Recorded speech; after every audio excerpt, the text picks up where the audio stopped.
Good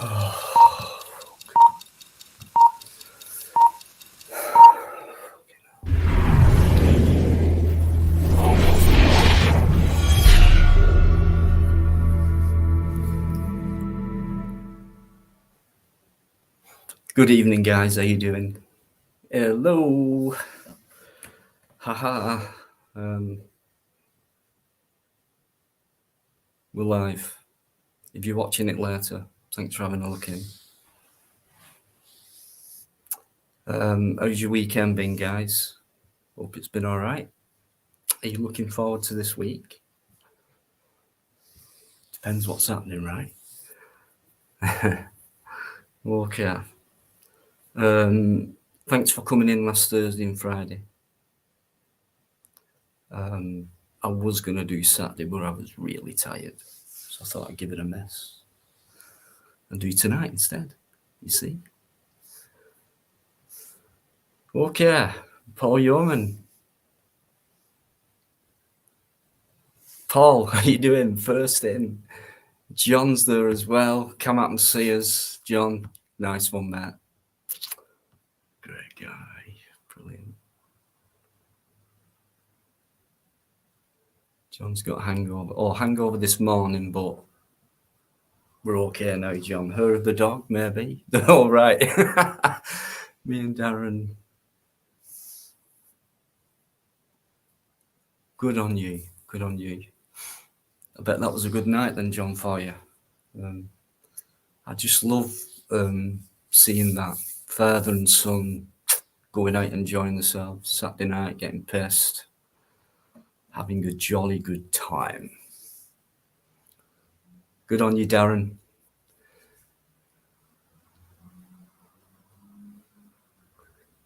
Lovely Amanda, there she is. How you doing, Amanda? And Chris. Big smile, you see, when I see Amanda's name in there.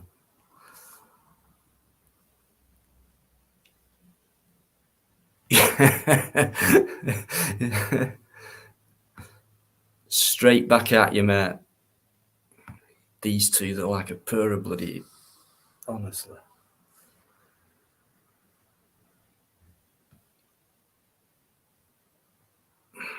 No, Yvonne doesn't drink anymore. On Sunday nights. When it's work in the morning. Apart from that. Cheers. Lovely Sandra's there, guys. How you doing, Sandra? Lovely to see you. Saying hello. Brilliant. Love you to come on one night for a little chat.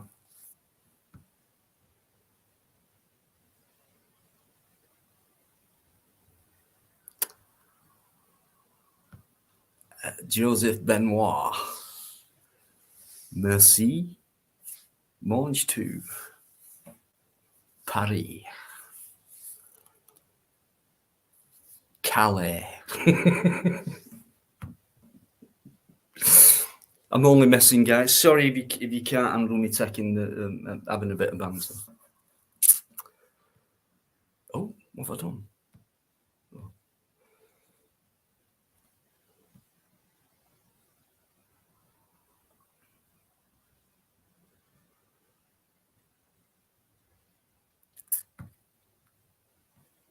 I'll just leave them to it.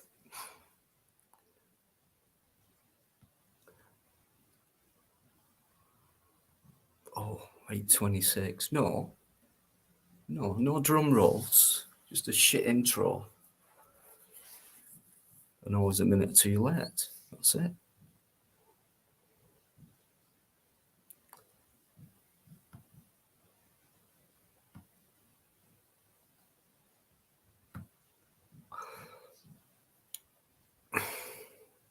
Try and figure out whether that's within or without or not character for UK.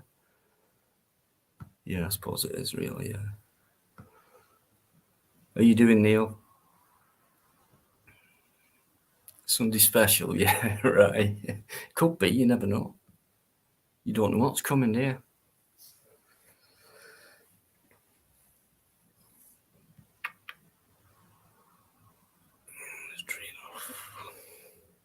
Dreno. Joseph, really? Dreanology? Yeah? Nah. Okay. David Scott, are you doing? David's there. Are you doing, David? I hope you're feeling better. How are you doing? Wolf, nice to see you. As bloody always. Oh! Kenny! A friend of mine, Kenny. Great guy. Do anything for you. Salt of the earth. One of them. Not many left. How you doing, mate? Thanks for coming in. Saying hello.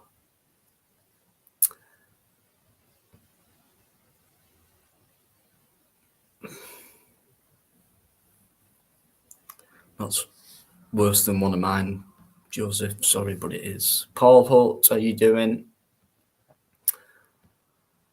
Yes, you are. You are. Yeah. I don't mean that. Don't take it to heart, you know. You should know me by now.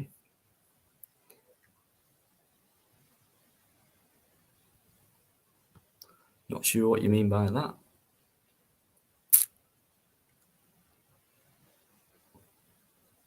Seen a few fountains what do that. Like, just these big balls and water coming out the top and all the liquid just falling back down again into this pool of water and then rising back up again. Is that what you mean?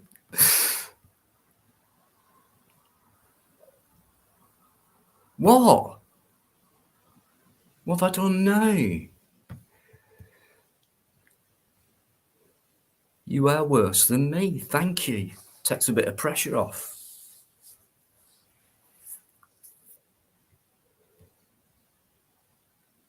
Right, don't forget Biker will be on shortly, guys. Right. Okay. So yeah, like I said, hope you all had a good weekend and that, and you're sorted for the week, whatever it may be. If you've got anything you want to talk about, bring it up. No problem. If you want a laugh and a joke, have a laugh and a joke. No problem at all on here. As always. Can I just say as well, before Biker comes on, just a little statement really. Recently, I'm just getting a bit sick of one or two things that have been happening on my channel. Right? And it's as simple as this, and I don't mean it nastily, right? Now, if you like the videos and things like that, thank you. And I know who you are. I know who's been there and who's, you know, I know who's who type of thing. You know, I don't just sit back and not look at anything as to what I do and the reactions and comments and feelings I get on a live as well. But if you like them, fair enough. Thanks for your support on them. It means a lot. When it comes to a live stream, which is obviously totally different for me than doing a video, it's all about relieving stress and things like that for me, and being in good company, having a good laugh, having a good time. Even when people bring on the problems and things like that, you know, I do take it all on board and I try my best when it comes to try to talk to people about it. All that evidence is there anyway. I don't have to prove myself on that. You guys who've been around all that time know that anyway. But if people who do come in and they don't like what happens on the live or what gets said or anything like that, then it's extremely simple. You know, don't watch and You can have a moan if you want, but you ain't going to change what I do. And no one's got any right to tell me to do anything different to what I'm doing either. So it's as simple as that. If you don't like it, don't watch. Go away. Go and watch something else. Far more exciting than this. Millions of other things which are far more exciting than this. But don't rely on me to try and make things happen on a life that suits you on a personal level, 1 or 2 people. Just don't watch. Simple as that. You can't handle it. Can't stand the heat, get out the kitchen, etc. If you've no sense of humour, just no point coming in. So if you don't get me, if you're struggling to kind of get me, the way this show works and that, the way I do it, don't bother. You know, simple. You know who you are. Very simple. Just don't give me an hard time about it.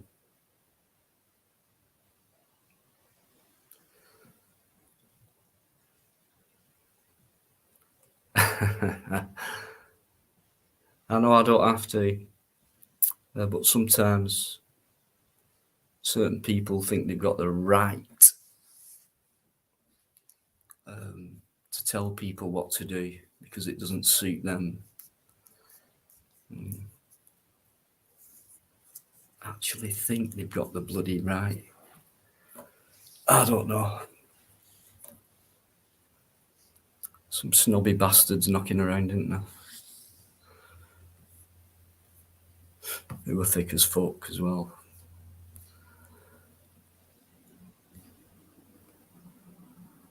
Right, I'll just Biker will be on any sec. As soon as I catch up. AD can't stop long. No worries, mate. Thanks for saying hello. That's all that matters. Great stuff, mate. Hope you're well, and big up the Irish.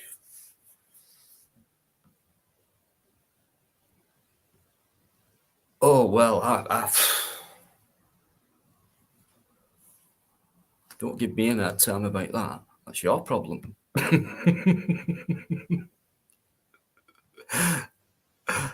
Thanks very much. Thanks very much. Thank you, guys. Brilliant. Alex Cullen, always good vibes, mate.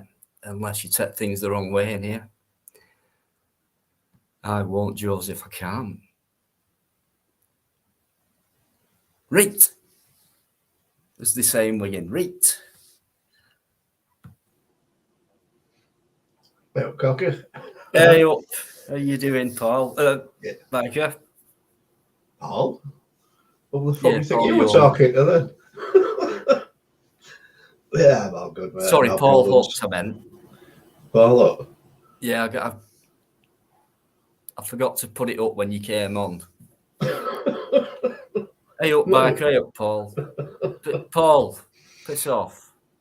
I'm only joking, mate. I hope you're well. How you doing, Biker? Yeah, I'm all good, mate. All good. Yourself? Yeah, not too bad. Yeah. Good. Yesterday, just a bit knackered. And I thought, oh, God, I said I'd go live tonight. And I thought, who am I kidding? 3 nights in a row. Yeah. But anyway, thought I'd make it up tonight, you know. Fair play. Good evening, everybody in chat. Hope you're all well. Yeah, quick apology as well. Friday night, I dropped out early. I had to drop out, personal reasons. I do apologise for that. But I'm here now. Yeah. No worries. I understand, mate. And no problem at all. So, sounds a pound, yeah. Yvonne, don't start. So, what we all been doing this weekend? Hunting for tomatoes or something like that? I was looking at some nice turnips, but they were a bit too expensive. So I just thought I'd go out and get a job and do 15-hour shifts every day so I could afford one, you know. Fair play. What an absolute farce. And do you know what? Talk about price rises. Compared to last week, don't know if anyone else has noticed it, where they go shopping and where they've been at that. But I went in a supermarket today and I couldn't believe they'd put things up from something like 40 pence to 60 pence, that kind of ratio of price rise, if you know what I mean. Unbelievable. A packet of ginger nut biscuits, right? What was 6 months ago 20, the cheap brand, which was as good as any other, 25, 26p, something like that. 49 pence. Yeah, it's happened with everything, mate. I mean, milk used to buy 2 litre of milk, it was less than £1. Now you pay £1.70 odd for it. And that's just sort of increased in the last 6 months. So yeah, it's same with everything. It is absolutely, and especially the energy companies. And I can't believe how I've got through this winter. To be honest with you, well, if it weren't for one or two things, I'd be sat here in the dark for many hours. But ridiculous, unaffordable now. Imagine this time next year. I mean, we're not even in there yet when prices go up even further. But don't forget, you all get a pay rise, all you workers. You get a pay rise, but you still need to work longer hours to be able to afford things. And but not the good things in life. Well, every pay rise I've ever had has never been in line with the cost of living. It's always been like it's always been 8 or 9% below cost of living. Always. It's been a pay cut rather than a pay rise. Bloody Scottish. Anyway, depressing really, but it's just a fact, It's hard for people to simply afford basic essentials today, and like I keep saying, in a country like this and with all its wealth and things like that, I don't understand why we still got this massive division, rich, poor, and things like that, and yet they preach equality and all that, and fur for all men, and so to speak, patriarchally. It's not like that anymore, is it? But you know what I mean. And it's not. It totally isn't. Because now, of course, we've got a massive new change of things and a big influx of foreign people who are seeking asylum for perfectly good reasons, But there you go. Have you drawn a tash, Amanda? No, hang on a minute. Do that again. Chris, I'm sorry. Yeah, Chris. What's happened there is right. Amanda's got long dark hair, and Chris is at the side of her, and she's going like that across Chris's top lip. But I thought it was Amanda doing it to herself. That's what I said. This girl does know you to have a laugh, and Chris, you better bring her on for a bollocking now, mate. Insinuating she's got a tash. Haven't we all got a tash? Oh dear. We've all got one. Good evening, anyway. Good evening, Amanda. You all right? Oh, not so bad, Keep taking the painkillers and zapping myself for the machine. We're all right. Rocking and rolling. Okay. I don't want to know about the machine. Keep that to yourself. Oh, it's a TENS machine. It's not anything. Right. Right. It's not out of the red room or out, you know what I mean? Yeah. so as long as it's not like my pink cactus, you're all right. Is that what they call it these days? Apparently so, yeah. Cactus Jack.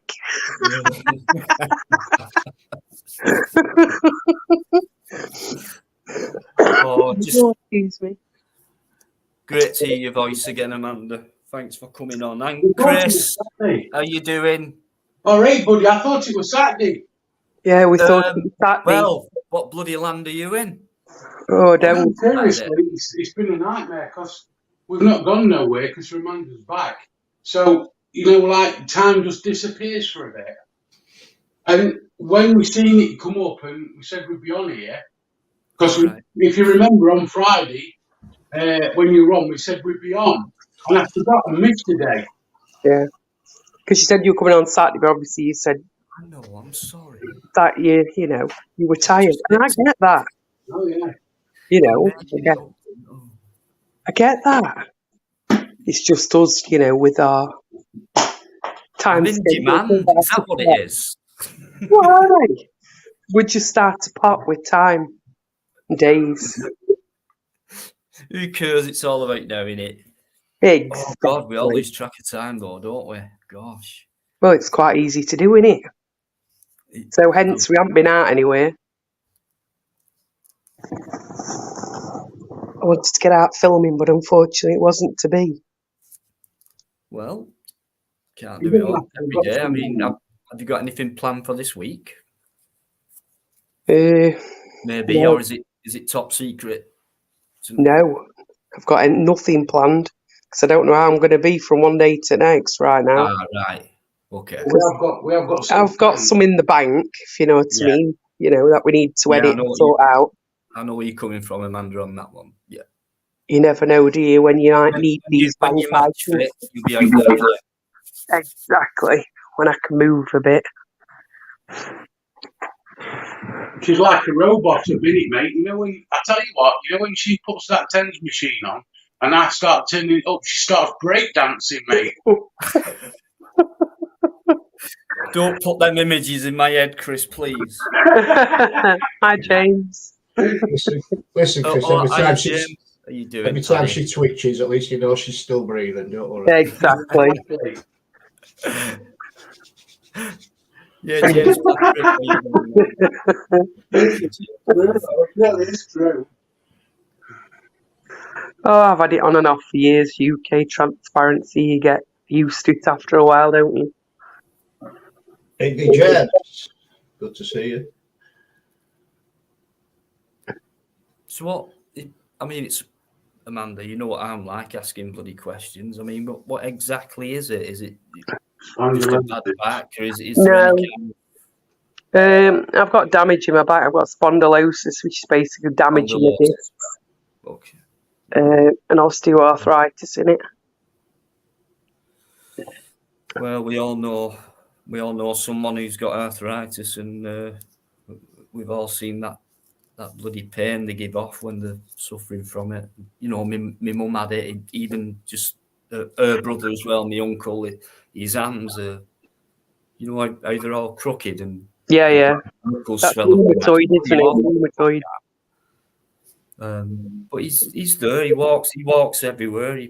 He's carrying bags. You know what I mean? But look at his hands, you'd think, oh God, is that not painful? And, well, it is, yeah. Yeah. But the thing is, you've got to keep moving, haven't you? No matter what. Yeah. Keep the blood flowing as much as possible. I think he goes for these injections. Steroid. Is that what it? Yeah, and for about a month, he's like, back to normal, but no, and it wears off and all that. But, well, I can have them, and I was booked in to have one, but it's surgery type of thing in the base of my spine. Well, previously, obviously, when I've been in childbirth and I'm like shouting at the top of my voice, just give me an epidural. They're like, it's nearly out. And I'm like, I just want one. Right? So they get an anaesthetist there and we can't find where to put it in. And I probably wouldn't have had it anyway because I haven't with any of my children anyway. But I don't know, it was just so painful at that time. So, where to put it? Spine's probably a good place to start, isn't it? Well, the injection, they couldn't find a point of where to inject me. Right. So just before Christmas gone, they did actually book me in for the injection, but when I read about it and the things that it could do really put me off. So I didn't bother. I cancelled it and said, no, I'm all right. You know, I'll just carry on and say I'm as and when. Move forward. So you I go. understand that. I've done the same thing, Amanda, with the camera thing. Yeah, I get that. It's like, I know it's essential. Well, Yeah. kind of essential, but like, no, it's an horrible thing to go through, and they won't sedate you to do it unless you've got someone with you, and or you get attacked. So no, I just go without it and carry on. I must admit, I've had camera in every Camera. orifice. But I had colonoscopy done. That weren't too bad. I'm glad I had anaesthetic for that one. You were still awake, like, but and you could watch it all happening on screen. But Yeah. yeah, the one I didn't like with the camera down throat, I said to him, then you're going to have to sedate me for that one. There's no way are you getting that camera down my throat. No way. Or a very good gag reflex, then, Biker. Jesus Christ. I mean, I don't recall it at the time, but I recall it afterwards, if that makes sense. Mm-hmm. Yeah. Fucking horrible with that. It really was.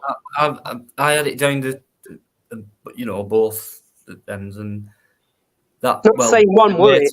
But you get to that panic point, and they're going, "It's all right, just try and breathe normally." And you're thinking, "It's all right." You saying, "Try and breathe normally." You know, you're sat there breathing normally, telling someone who you know can't breathe normally because of this procedure. Yeah.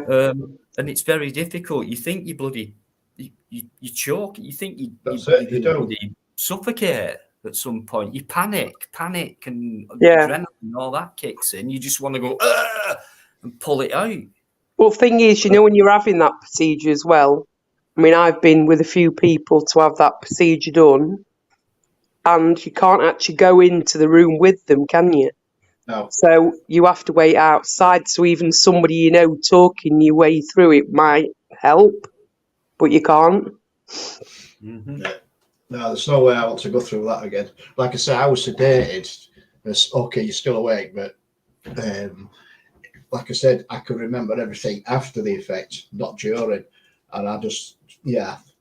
And you like sort of play it over in your mind and thinking, no, fucking hell, I was gagging like a good one there. There's no way I want that again. I can imagine, to be fair. It was horrible. Same, mate. I've got a really bad gag reflex, but I can swallow a banana, get that. As you saw. Anyway, we'll not talk about your banana because Eddie thought you were phone bombing him. Yeah, I thought we were phone bombing when you got that out, mate. No, I promise you, with the banana, I'd never do anything like that. You can't mention bananas on here because even though it's a fruit, Right. it's kind of a double entendre with it when we talk about it. So it's too offensive on here. Sorry. Oh, banana is. Oh, sorry, I said it again. Bananas. The fruit. Yeah, and cucumbers as well. We can't Oh, mention okay, cucumbers. sorry. No. What about maras? You're not allowed to say maras, yeah. All right, Mara. Yeah. Hiya, Mara. Exactly. Am I allowed to say cocker? Do you want to say cocker? Am I allowed to say that? It's not for over 18s. This is a family show. Is it? Right. Yes. Oh. Yeah. But it's 9 o'clock. One or two people know what I mean by that. Okay. Yes. No, unless you're a fucking murderer, it's over 18s, and you know you just got to put up with what you hear and listen to and see. Oh, and it's I was just going to say, you don't get it. You don't get it. And if you don't get it, fucking do one. Simple as that. Stop crying. Yeah. We got Mr. fucking Blobby and Peppa Pig coming out in a bit. That is so. I've never seen a pink cactus before, have you? Especially with only one branch. I thought they had twin branches like that. Yes, it's a very vibrant colour, isn't it? Is that from Mexico? Vibrant, really good. Exactly. Do you know what, Biker? Right, you are one. Yep. Yeah. I would imagine that when you get a right prick. You're not allowed to swear on here either. Yeah, I'll go with that bit. It can be offensive to other people who are watching. Hey, Lord, we've got over 18 years of age. We've got Plod in the chat. Hey up, mate, how you doing? How you doing, Claude? Long time no see. Just remember, if you're scared to enjoy the first time, it's in the back of your throat. Go back and try it again. Back of your throat. I wouldn't know, mate. I could not possibly be scared about that situation because there's no way I'd have something at the back of my throat I'm just going to that say resembles a cactus. I've got so much to share here. That's right, Neil.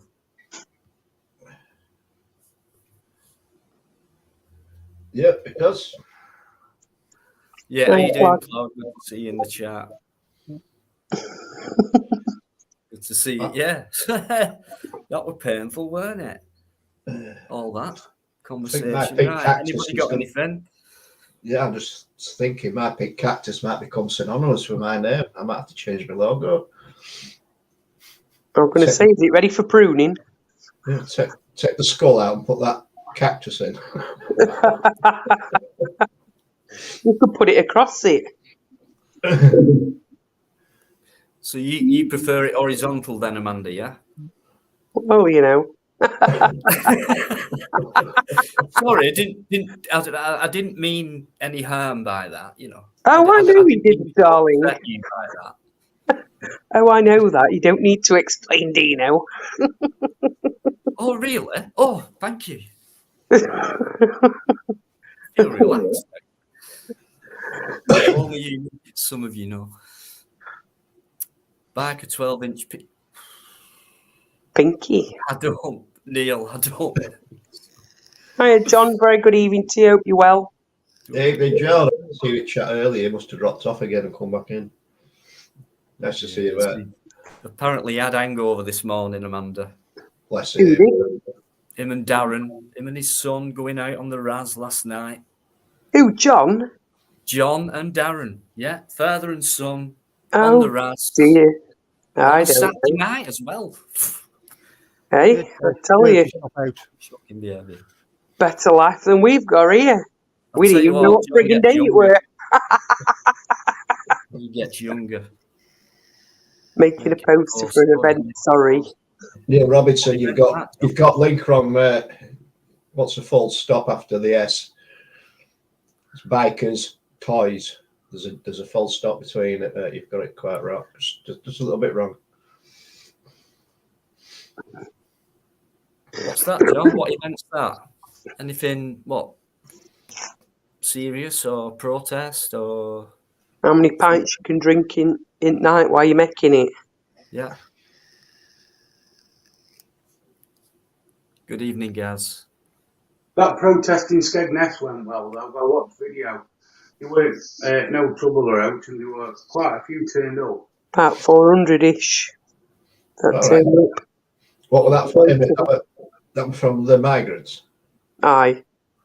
I call them migrants. I call them immigrants. Well, wherever they are. Are there any videos on that, do you know? Yes. Yeah, there is quite a few. Well, Amanda, you've got a spanner. If you want to drop any link in. Okay, I'll have a look then. To you, just feel free. Anything like that, just bang it in there. You know? Apparently, one of the protest goers, not sure which protest it was, but there was arrested over the weekend. They had someone come up and spit at them.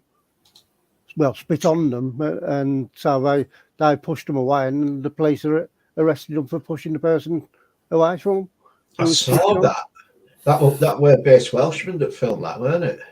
Yeah, was it? Oh, I can't remember his name, to be honest. I think it was Base Welshman that filmed it. One of his mates that were there, and somebody just come up and spat on this guy that were filming. Yeah, it was disgusting, and the guy got arrested for it, or got spat on because he retaliated, which you would do, wouldn't you? You'd retaliate. Somebody spat on you. It's assault, isn't it? Spitting on someone. Yeah, so spitting on a cop. Did they just not even have a word with this guy who spat? Was it just like, leave it, go away, we'll deal with him? Or did they not pull him up? No, is that not kind of a public order offence? Well, you didn't see any of that. You just saw the guy just some confrontation going on, although it did seem that serious. But then this other guy just spat on base Welshman's mate for no reason. And obviously some exceptions to that, and then went after him. And he got lifted for it. Is it political or something like that? I'm not sure, mate. Not sure. Spitting on someone. Base Welshman is probably the best thing to come on. Thing, I think. If he comes on, he would want to sort of tell us all about it. Yeah, well, Base Welshman. Yeah. Dizzy, who's Jim? Who was Jim? Is it someone we know on YouTube or? Jim, that's it. That's a guy that got spit on. That's right. Welsh. That's Welshman's friend. Well, she's got the footage. Okay, then there you go. Well, she's got his own channel. It'll be on there then. So check his channel out, guys. Rucksack Man, how you doing? There was a lot of good protests this week. The weekend. Okay, yeah. Do you think these protests will grow? Or just get to a point where they're going to grow? They've got, well, without a doubt, they're going to grow, because the more people that are protesting, the more that are seeing it. It's not in mainstream media as yet, but people are seeing it elsewhere. Yeah. But once the masses get involved, which eventually they will do, from every city, every town in the country, they're going to get involved. They're going to have to stand up and take notice. And that's it. I mean, I've never been one for protesting, but I would get involved with this one without a doubt. In all fairness, is he protesting when them going where the police will tell them to go and doing what the police tell them to do? To me, it's just to walk down the street. Yeah, it's not, is it? You want to go stand outside an hotel, then fair enough. That's your protest, but you don't go stand where the police want you to go, because, like you say, it's not, is it? Protests do a lot of different things. I mean, when you're there, if you're watching it on the news, you're going to get a different picture. Things like that. I mean, my opinion with protests, they've never. This is just my opinion. They've never had any kind of impact on whatever it is that they've been protesting about. Like, just a voice to give people hope. Yeah, we saw all this during lockdown and everything else, but it didn't make one iota of a difference. That's just my opinion. Now, I'm thinking with the immigrant thing now, the protests are going to get more and more. It's going to snowball. More people are going to get on that bandwagon, and it's going to escalate, and they're not going to be able to deal with the amount of protests going on. They're going to have to do something about it. Now, how are these protests going to stop the immigrants coming in? How can we as protesters stop that? Protesting is good. It gives you the voice to voice that, but how can it stop them coming in? It never has, really. I mean, protests have always gone on. If you think back, going back to medieval times, really, from the peasants and all that, very weak, I suppose, that back then. Very weak now, to be honest with you. It's freedom. It's human. It's a human right to do that, and freedom of speech and all that. It's not really, is it? It's not. And whatever they think we've got planned, they've got plan B, C, D, and E as well in front. So they just hang around and let it happen, and then show it on the news. But what the mainstream will show you is where maybe a protester kicks off with a copper and makes it look bad on the protester. Well, it's round the corner. There's a copper kicking shit out of someone, which you won't see, etc. Social media, massive platform. That's where a lot of people get the other type of news, and that's where they go out and things like that. Because all them who just watch the news, they just stick up for the authority, really. Can a protest, in all honesty, can a protest stop something happening that the government are controlling? Can it actually stop it? Never has done. I can't think of one in history what's ever changed. I can't. I can't. Anything really. If the masses come out, and we're talking, let's why just we say keep 90% of our population, right? The British people, they all come out en masse. Would the government listen then? There's got to be something that you can do that It's got to be disruptive. Yeah, As it- exactly. As hard as it is for everybody else, for everybody, and including us, like, there's got to be disruption. You've got to disrupt the normal goings about of a country. Yeah, but like I say, if you've got 90% of the population that are willing to go out there and do a protest, cause mass disruption to whatever it may be, like we've seen all these dickheads that have been gluing themselves to tarmac on motorways and things like that. Yeah, that caused disruption, but what did it get them? Jail sentences, right? And what did it achieve? Fucking nothing, absolutely nothing. But if we've got the masses out there that can disrupt something that is going to hurt the government, whatever that may be, then there's a sort of good reason behind that protest. You know, that there's going to be an outcome from that protest. It's pointless going out and just having mass rants and chants and everything else, because it's not disrupting nothing. It's not getting to the government and everybody goes home to bed that night. You need something there that is going to cause an issue to the government, whatever that may be. I don't know. Are you going to wake up? So many. I mean, the official figures that we get fed, I don't believe anything official. To be honest, I really don't, because I've never seen it be true after I've been told what the official things are. It's always turned out to be a lie, just like people who some people vote for and they still vote. But no, protesters never won anything. It's give people a voice, and they'll always show that because it's quite clever and it keeps people divided as well. So where people think, you know, yeah, you know, you're right. If only we could all do it, that'll never happen.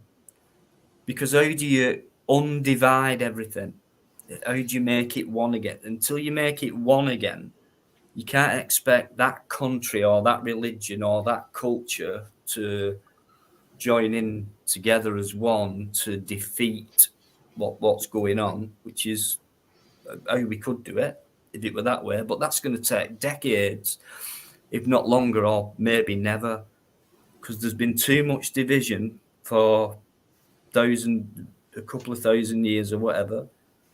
You know, this materialistic lifestyle people have got now, it's taking a lot of things out of people's minds, natural things like the mind, like empathy and shit like that. Everyone's all out for the self and things like that. I don't want to get involved. No, I'm too warm and comfortable here. I'm just hang on. I'm watching Coronation Street, and people have lost the urge to do anything like that. The ones who haven't, the ones who are awake and can see through it and can see the near future as well. It's not hard to predict things these days, really, I don't think, when you've seen that pattern going on for so long, depending on your age.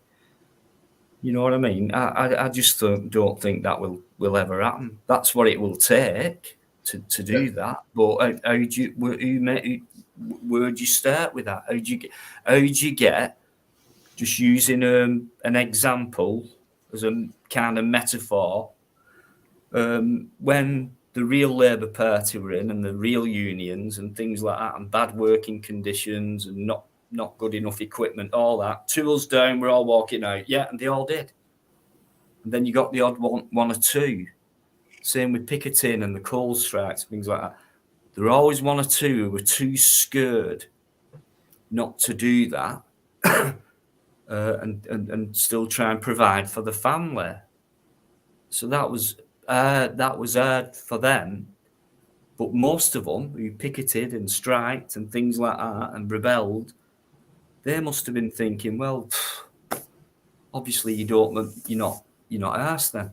You're not asked. You'll just carry on making a living up work, home, dinner, TV, sleep, up, work. And people are quite happy being in that routine, that little bubble.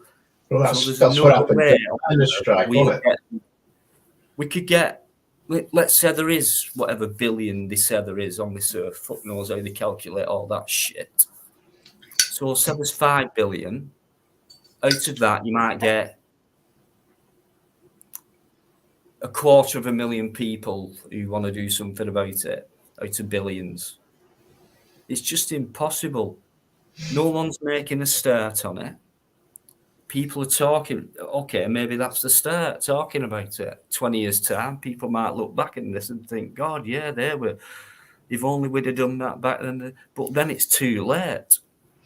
Because they were saying 40s, 50s and 60s and 70s, all them movements and protest and things like that, nuclear war, the Cold War, all that thing went on. We haven't got anywhere. It's got worse. If you go back to miners' strike, you look at what went on there, right? They all come out on strike, every single pit throughout the UK, every single pit come out on strike, all at the same time. And then you got what were labelled as scabs. You got that's right.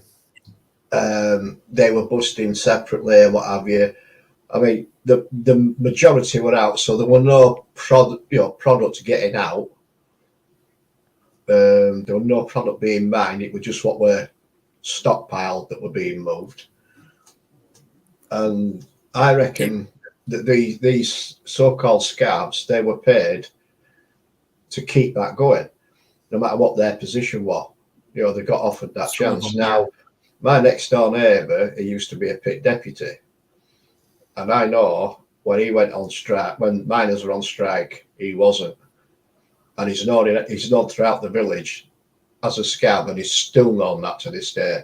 He don't go in the local pubs or anything. He don't talk to me. Now and again, he'll say hello if we're in garden or whatever. But other than that, he don't speak. He don't mix with nobody or anything like that. Prior to that, he used to be at pubs, everything else, having a drink, and then after that, he's just not a well liked. After all this time, he's still known as a scab. And he's got to be his late 70s now. And he's still known as a scab. That's how much it still hurts then. But everything that happened, if you remember, in the miners' strike, you got all those thousands of miners that were on strike, there were all those protests, everything else that went on for just over 12 months. What did it achieve? Fucking jack shit, the mine still got shut down. That's what I'm saying about protests. No matter what you do, it didn't affect the government, the miners being on strike, because it just imported coal. And it kept the power stations going. So that proved a point, they didn't need the UK mines. And that was Thatcher's aim. Yeah. But like I say, the protests did not achieve anything. They did not stop the mines shutting down. No. And I think UK will back me up here as well. And Thatcher was there at that point to do that job. But before she got in that position, that plan were already made.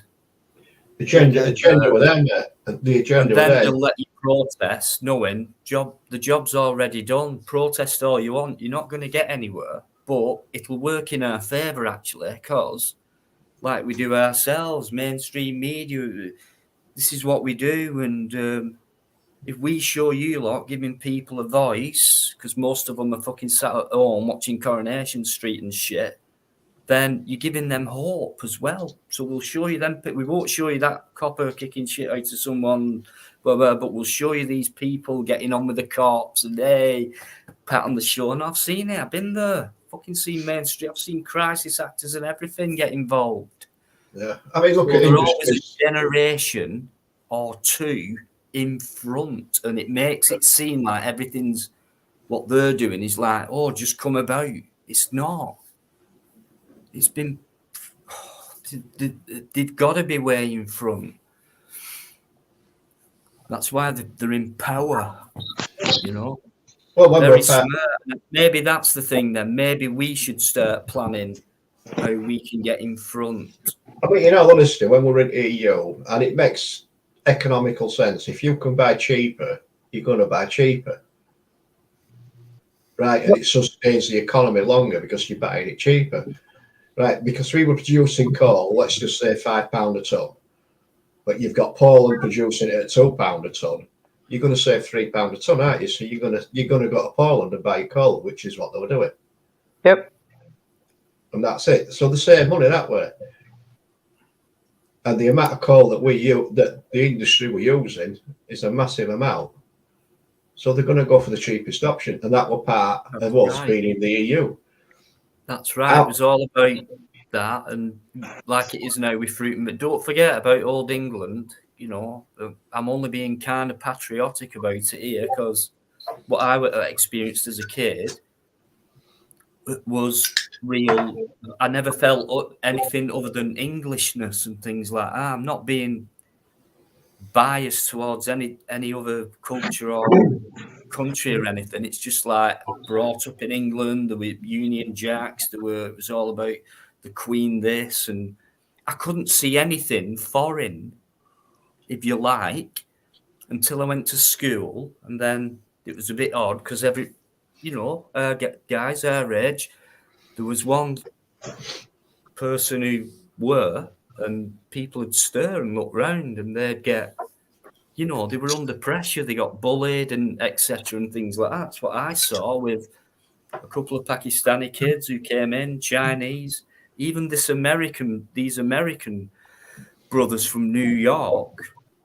And I'll never forget the surname. It was called Trombetta. And he became captain of the basketball team because he was brilliant. And he got picked on because he was an American. And things like that. And that slowly and surely has just come in. So I left school in 85. And by then, there were a couple of Chinese people in, but we were used to Chinese chippies and things like that. There were no problem with it like that at all back then. There was nothing overrun. There were good services being made for us, things like that. It worked both ways. And it's not like that anymore at all. I don't feel like I did as a kid when I was born in a country which is no longer that country anymore, to be honest. Completely different, mate. Completely different. Yeah, it does feel completely different. Yeah. Look at, I don't believe in Christmas and all these made up days and things like that. So I don't care who I upset on that. It's just, that's a reality for me. It's made up, and so is Valentine's Day, so is Pancake Tuesday, and so is even bloody Father's Day or whatever. And things like that. It's a lot of shit to me, But it's just a money making thing, isn't it? Bringing these days out. Think back to Christmas when you were a kid. Halloween. Look at Halloween now compared to walking around with a turnip, going trick or treat. No uniforms on, no makeup, none of this American style shit. What you did? Don't trick or treat. Well, we trick or didn't. treat. It would have a few coins. I don't remember someone coming to the door with a big bag of sweets and things like that, like they do today, copying off what America have done. I was a kid. There were no trick or treating at all. It used to be day before bonfire night. It was mischievous night, right? It was always called that, and you went out and you caused mischief, right? Okay, it was petty stuff and what have you, right? And then as that progressed, that got a bit more violent, and then police locked down on that and blah blah blah. And then the trick or treating phase started to sort of infiltrate from America, but that was never around when I was a kid. Yeah, used to make lanterns out of turnips, like they make them out of pumpkins, who used to do exactly the same thing, but there were no knocking on doors. There weren't many pumpkins that I know. They're giving them away. There's that many of them. Oh yeah, they were expensive, weren't they, back in day? You never saw them. You never saw a pumpkin over a year. They only grow pumpkins for Halloween now. Yeah, you don't see them until Halloween. They're not in supermarkets all year round. just look how much money they're making out of it. And when I were at school, it was all children. Do you know what Halloween means and all that? I'll never forget. It means All Hallows Eve. And then they went into the story, which I forgot, and all that. But it was interesting and spooky, but not in a scary way. Mysterious and, October, at the end of October, dark, dark nights coming in early and things like that. The atmosphere about it. But now it's all about fancy dress and, all these parties, fancy dress parties and things like that. People walking around with a pumpkin on their head thinking they look cool, not knowing anything about what Halloween means and shit like that. The culture, it went from knocking on the door with a turnip to let's all do it the American way. So I'm not just talking about foreign lands, with different colour skin. I'm talking about culture, no matter where else it's come from, which has entered the Great Britain, which no longer exists. And it's just a bloody shame because I was born into that era where it was. And it's, to see them changes and to talk about them is important to people, I believe, who are younger than us. And David Scott's one of them guys, and he gets it. And this is where we need to go. Get it into people who are younger, who are more aware, who can, pass it on to the same age groups and things like that. And so listen to these older guys. Listen. We were born into this. They weren't. They're telling us about the changes, what have gone on, and learning from each other that way. Oh, Dino, I wonder how many people are really pissed off now who voted Brexit at time that were running around the street saying we want to come out of Europe because of immigration problems and all this lot. Just look at it now. Yeah, it was supposed to be closed borders and everything else, weren't there, when we came out of EU? Yeah, we hadn't had none of that, mate. All them lies that were told to push the narrative to come out of Europe have actually been opposite. Do you not think he was in some shape way? I noticed back and all this Euro thing starting off at the beginning before all the voting selected shit went on. You kept seeing these flags popping up, these blue flags with yellow stars around them, and things like that. Then I started seeing vehicles saying Euro car, Euro parts, Euro this, Euro that. Cycle lanes started appearing. Road signs started changing more towards your European style and things like that. Yeah. And I've lived in Germany and been across Europe and things like that. And they seem to be now 50, 60 years ahead of us, I think. Europe. See, the thing is, I've got nothing against Brexit, right? I were pleased to come out of Brexit, go into Brexit, but if they'd shut the borders down after that and done everything they said they were going to do, right, Brexit would have become, a good deal. But we haven't had a good deal out of none of this. In fact, we're still paying France to keep more immigrants there, even though they're sending more over. That's Brexit. That was all about being dictated to by Brussels and all the EU. We were told what laws we had to abide by and what we could export, what we could import, and everything else. That was my take on Brexit. Right? Did I vote on it? No, I didn't. I didn't vote at all on that because there was going to be no good outcome whether you stayed or you left. There just never was going to be a good outcome. So can anyone remember the year where we went from English, where we went to metric from, what was the word before what we had? 1970. Imperial. Imperial. We went from imperial to metric 1970, 75, I think it was. So that Yeah. for me, Good year, that. that's the period then when they started. That's when it started then for me. Because we went from pounds, shillings, and pence to pounds and pence. We Took lost them all the 40 old, odd years now to get to this lost all point. the old currency, So didn't we? far ahead they are in front. I It was a think, good year, 75. yeah, 1975, I believe it was. That's when I was born. Right, there's only a young What, one, Amanda. 75, Amanda? Yeah. 1975, yes. I'm 47, I'm not that young. You're You younger mean you're than not me. that old? Well, I don't know. I feel about 94 right now. Oh, don't be soft. You sound like a teenager. I remember when the currency changed. You have to keep younger up here. We were on Exactly. we were on holiday. My parents had a caravan. When the currency changed, they had like a seafood shop, little caravan that used to sell it all, and used to go down to get some cockles. And there were a 50p piece on floor, and they'd only just come into circulation. And somebody had dropped one, and I found it. I thought, fucking hell, 50p. And it was worth a fortune then, 50p. No, I. Absolutely worth a fortune. And I remember I picked it up. There was nobody about, so I couldn't hand it to anybody. So I pocketed it.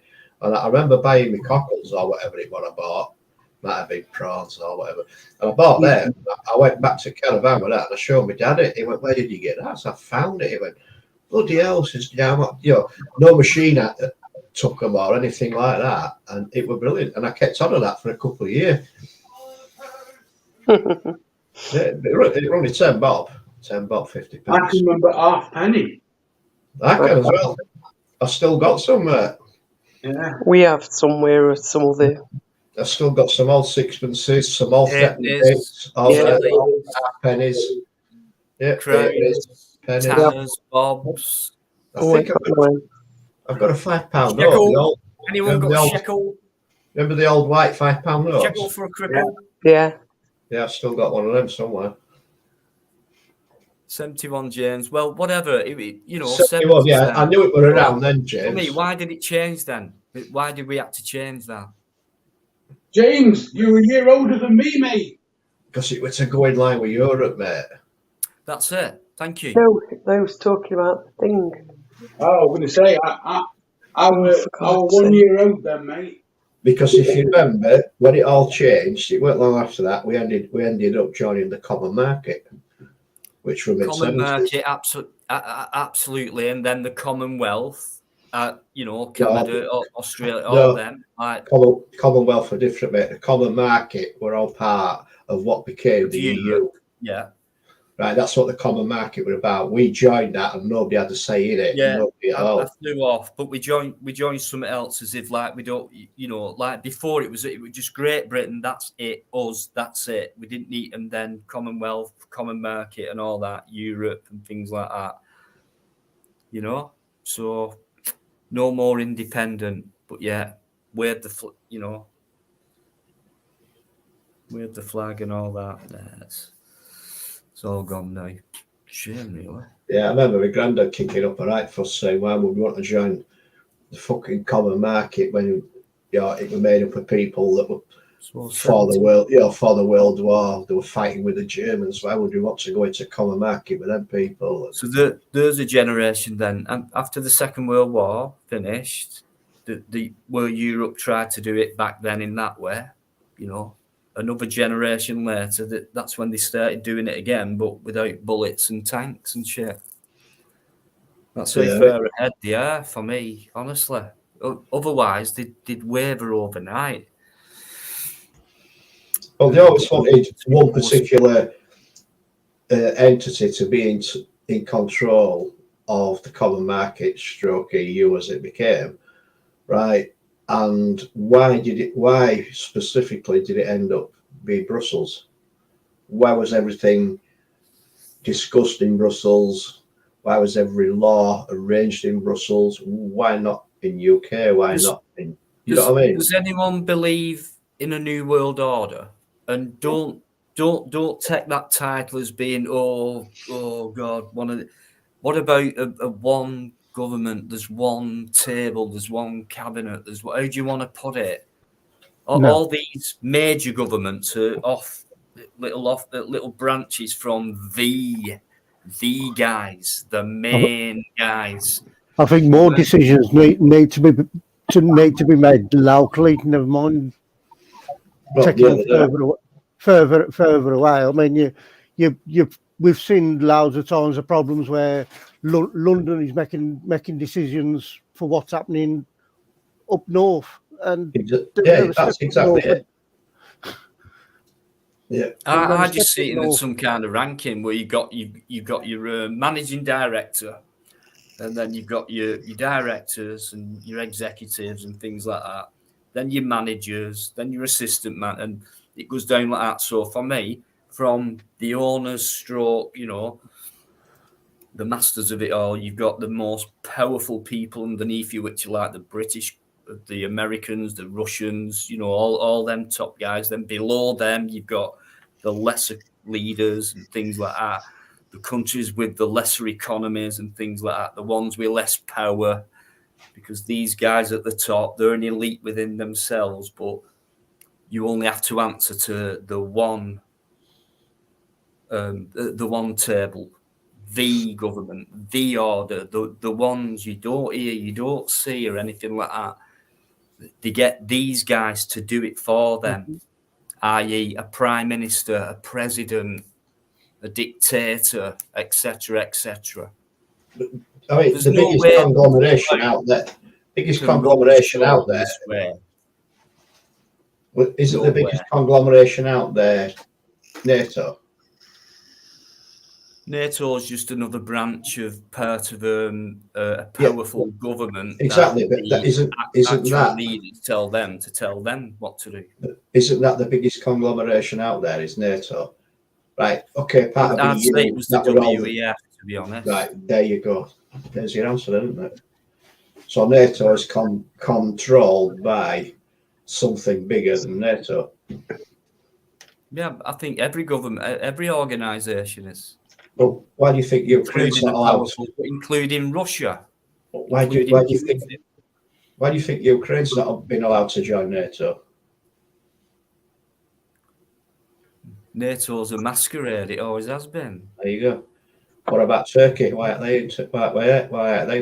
Why do we still need a North Atlantic? Does anyone know what that means? North Atlantic. North Atlantic Treaty Organisation. Yeah. So I meant not what it stands for, what it means. So why are they mentioning Atlantic? Well, a lot of people what is it think. To you? Is that an ocean? A lot of people think that all came from the Cold War in the 70s, but it didn't. That came about during the Suez Panama thing, didn't it? A treaty back in the late 50s.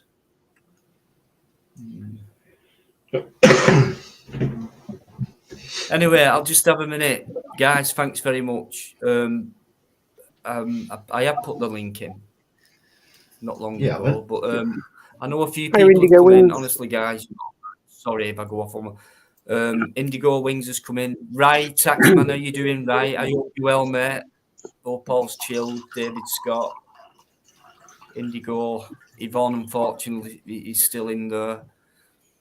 Yes, you could come up on the panel. Yeah, we can put it that way. But please, as well, guys, Tony comes in every single live. Tony Whitworth, right? When he first came in, he got badly judged, including from myself and things like that. But he comes in every week and he's trying to give us some information about what he knows. Maybe he's right, maybe he's wrong. But either way, it's very, very interesting and it's worth looking up. So, Tony, thanks for putting them comments in. I really appreciate it, mate. So a lot of what you say makes sense to me because I do look into things myself, like yourself, but not as much, I don't think. But thanks for your comments. Have a look at them, guys.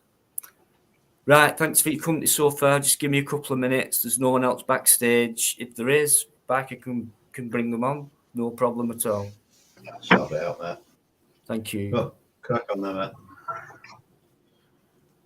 It's fucking shut up now. Anybody else want to have a talk? I'll just say good evening to Tony Whitworth and Indigo Wings. And anybody else who's joined us, Rug Ops, he has some interesting stuff as well. Yeah, I keep saying that. Neil as UK, well. I saw you did a live earlier on. I went on and you were playing music. I think you only got 5 or 6 people in. So I thought, I'll have a listen. I'll sit here, roll a couple of fags. But then it got taken down, didn't it? Yeah, likewise. Yeah, got temporarily took down for a couple of minutes. To do that when you're playing music. Yeah. Yeah, we sat there listening to music, we were. Then all of a sudden, the black screen appeared. I thought, like, oh my lord above. Yeah, it got taken down. I know. So that was the end of that. It did take them long, though, did it? Never does, to be fair. I don't know. I think it was around hour and 40 minutes, something like that, before we took it down. I didn't think it would go in that long, mate. Yeah.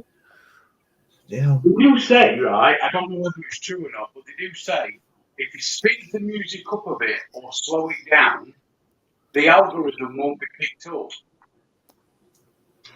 Did you get that? Yeah. I don't know.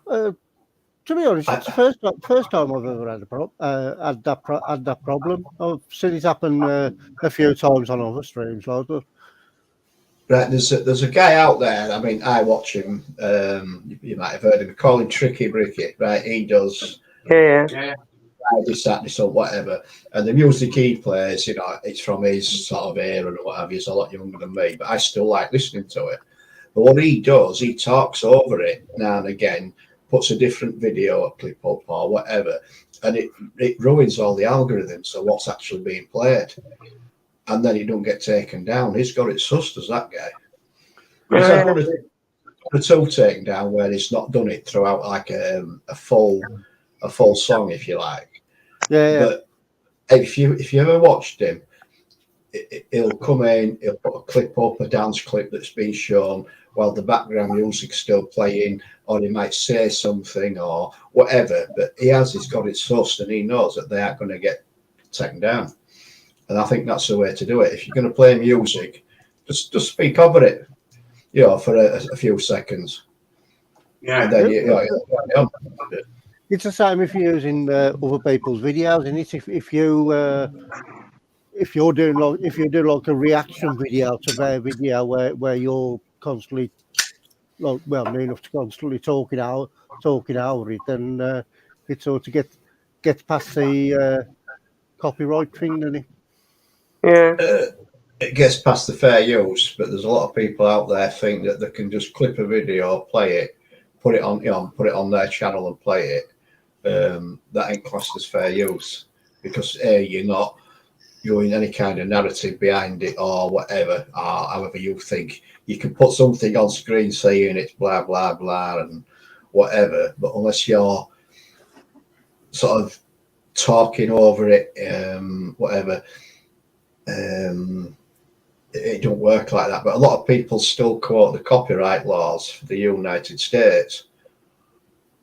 Now, if that video's being made in the UK, the copyright laws are totally different than the United States. Mm-hmm. And I've known people that they've had the videos taken down based on the United States copyright laws, where, as a matter of fact, it should have come under the UK copyright laws, and they've had them reinstated. So I do know there's a massive difference. Yeah, I mean, the music laws, I ain't bothered about anyway. Like it's just me playing music really. So I ain't too bothered if they stay up or get took down. Yeah, that's fair enough. Going off topic a bit, but I saw somebody today who you've been wanting to see for a while, do you know? I don't know whether you clapped him, but guess who I saw? Come on. Connie Thunder. Got a camera and everything. Oh. Oh. Did you speak to her? Her? Are you sure it's a her? Well, we don't. Assuming. Well, it was a him. Yes, I did. Oh, good. Connie Thunder. True story. Oh, come on. You know, that's killed your image, hasn't it, Connie Thunder? You thought she No, was I a haven't you got thought it's same as me, mate. You thought she was a female bike dressed in black. No, Amanda's winding Susie. me up. No, I didn't actually. Well, No, I I did. swear to you, I'm not Who winding wouldn't, you up. Matt, who didn't? Who didn't think she was a female? Hands up. Me, I'm not putting me up. I did. I thought she was a Susie Quattro, dressed in black leather, biker, everything else. That's my image, and that's just been killed. Amanda, thank you. Sorry. Anyway, I actually thought there was two. Because sometimes... Two Connie Thunders? No, two people like me and Chris are here, like, you know what I mean? Oh, right. That's what I thought. But a lot of people thought, obviously, Connie Thunder was female, but there's reasons behind the name. Okay. But I'll let Connie tell you that, but they might not be around now, because I think they were live all night long. Right. On I did somebody get an else's email. screen. Oh, did you? Surprise email from Connie Thunder. Oh, did you? Yes, I did. I might come on your live tonight, she said last night, thinking I was going live last night. And I said, I only replied back today saying, I'm sorry, I was too tired yesterday and things like that, but I might go live tonight. No reply. But at the end of the email, there was a little kiss. So when you see that, not many men send an email to me with a little kiss at the end of it. So that's why I believe with a name like Connie, which is short for Connie, Thunder, I like, which could be any sex. Connie is short for Connie.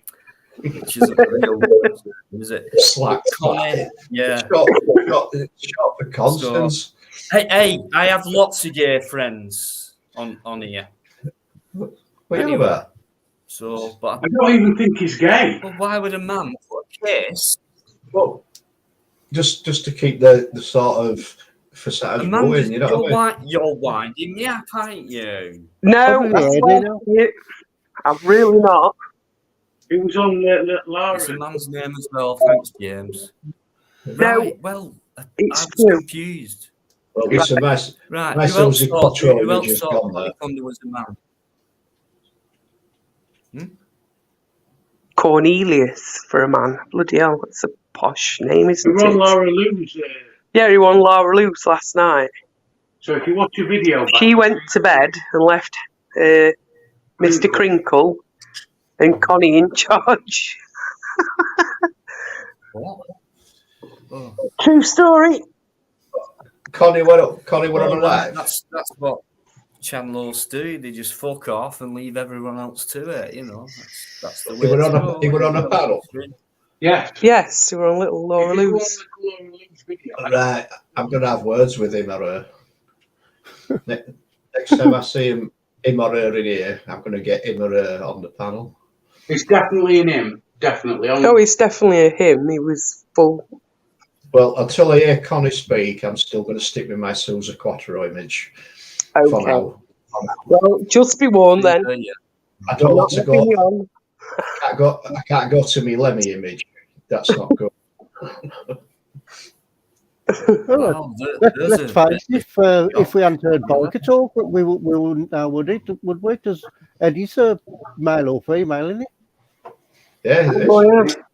I'll tell you what we'll do. I'm in shock. Wow, can't believe what you just said, Amanda. I'm not in shock. I'm just disillusioned and disappointed and well, upset. I'm sorry to burst all your little bubbles, and mine included, to a point. Oh, no, it's fine. Connie's a con man, right? That's a good one, Rug Up. So you doing? James and Connie. Yeah, I remember that, John. Cornelius, Planet of the Apes. Okay. Freaked me out when I first saw that. Why you didn't look out like him? Absolutely. Wow, I don't know what to say. Yeah, I'm a little bit. Yeah. Look, his face actually looks If you quite go into familiar. Laura Lou's and look at X-Raider, the last night's live is on there. It's on the Yeah. panel. Yeah. It's called X-Raiders and Little Laura Loose. You'll see him. Hiya, Connie, if you're listening. You alright, love? Nice chap, though. Very nice chap. Really. Yes.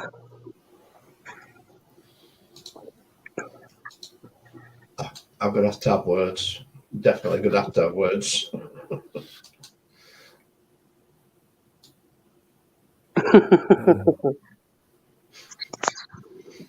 Oh. Anyway, what you're saying, Dino, I'm won't take a kiss off a man.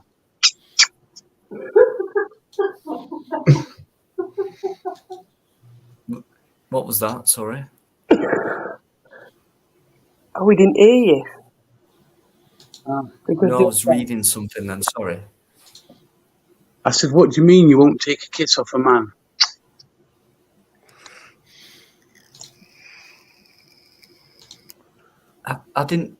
I didn't say that. I never said I wouldn't take a kiss off a man. It's just when you get a... Oh, come on.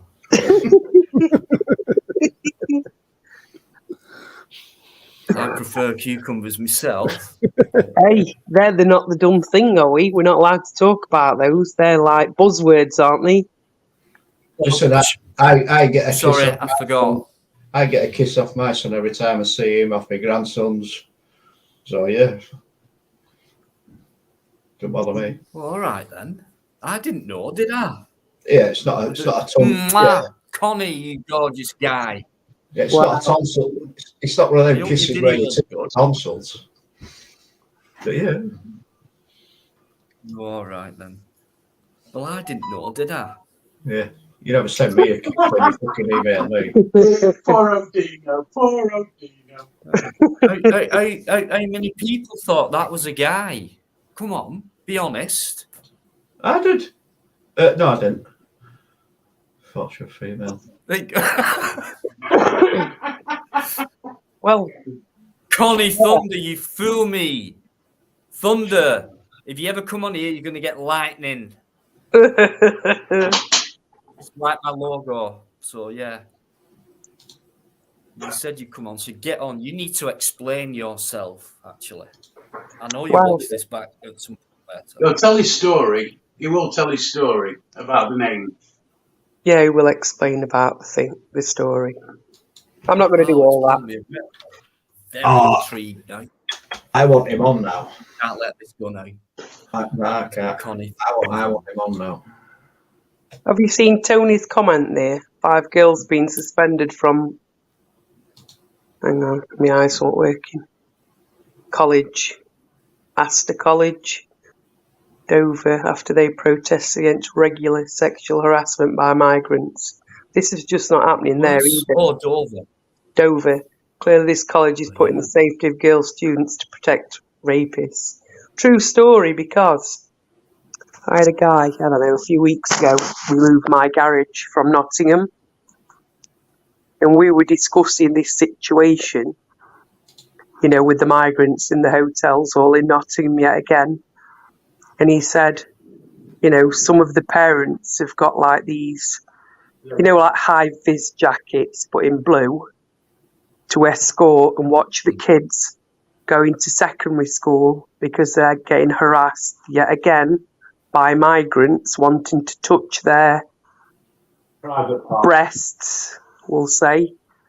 And they're in bushes doing things to themselves and saying rude things to them, you know, to protect them on the way to school. But why isn't the school doing anything about it? And why aren't the police doing anything about it? Vans as well. You know, driving around in vans and all this type of thing. I mean, what's that all about? You know what I mean? It's just not acceptable Of all behaviour. places, Dover. It isn't. Wow. just ridiculous. I mean, I've seen some a couple of days ago, and a police officer went to a house of a vulnerable female on a call, and she accused him of touching her inappropriately, and on examination they found his DNA on her breast, and when it's gone to court, and somehow have managed to put it round to, because he touched the door handle at the property, she's touched the door handle and then touched her breast. That's how his DNA's got there. What a load of bullshit.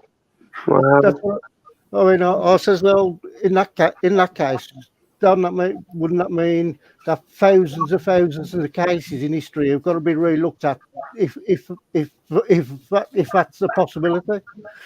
Exactly. Yeah. Well, yeah, definitely.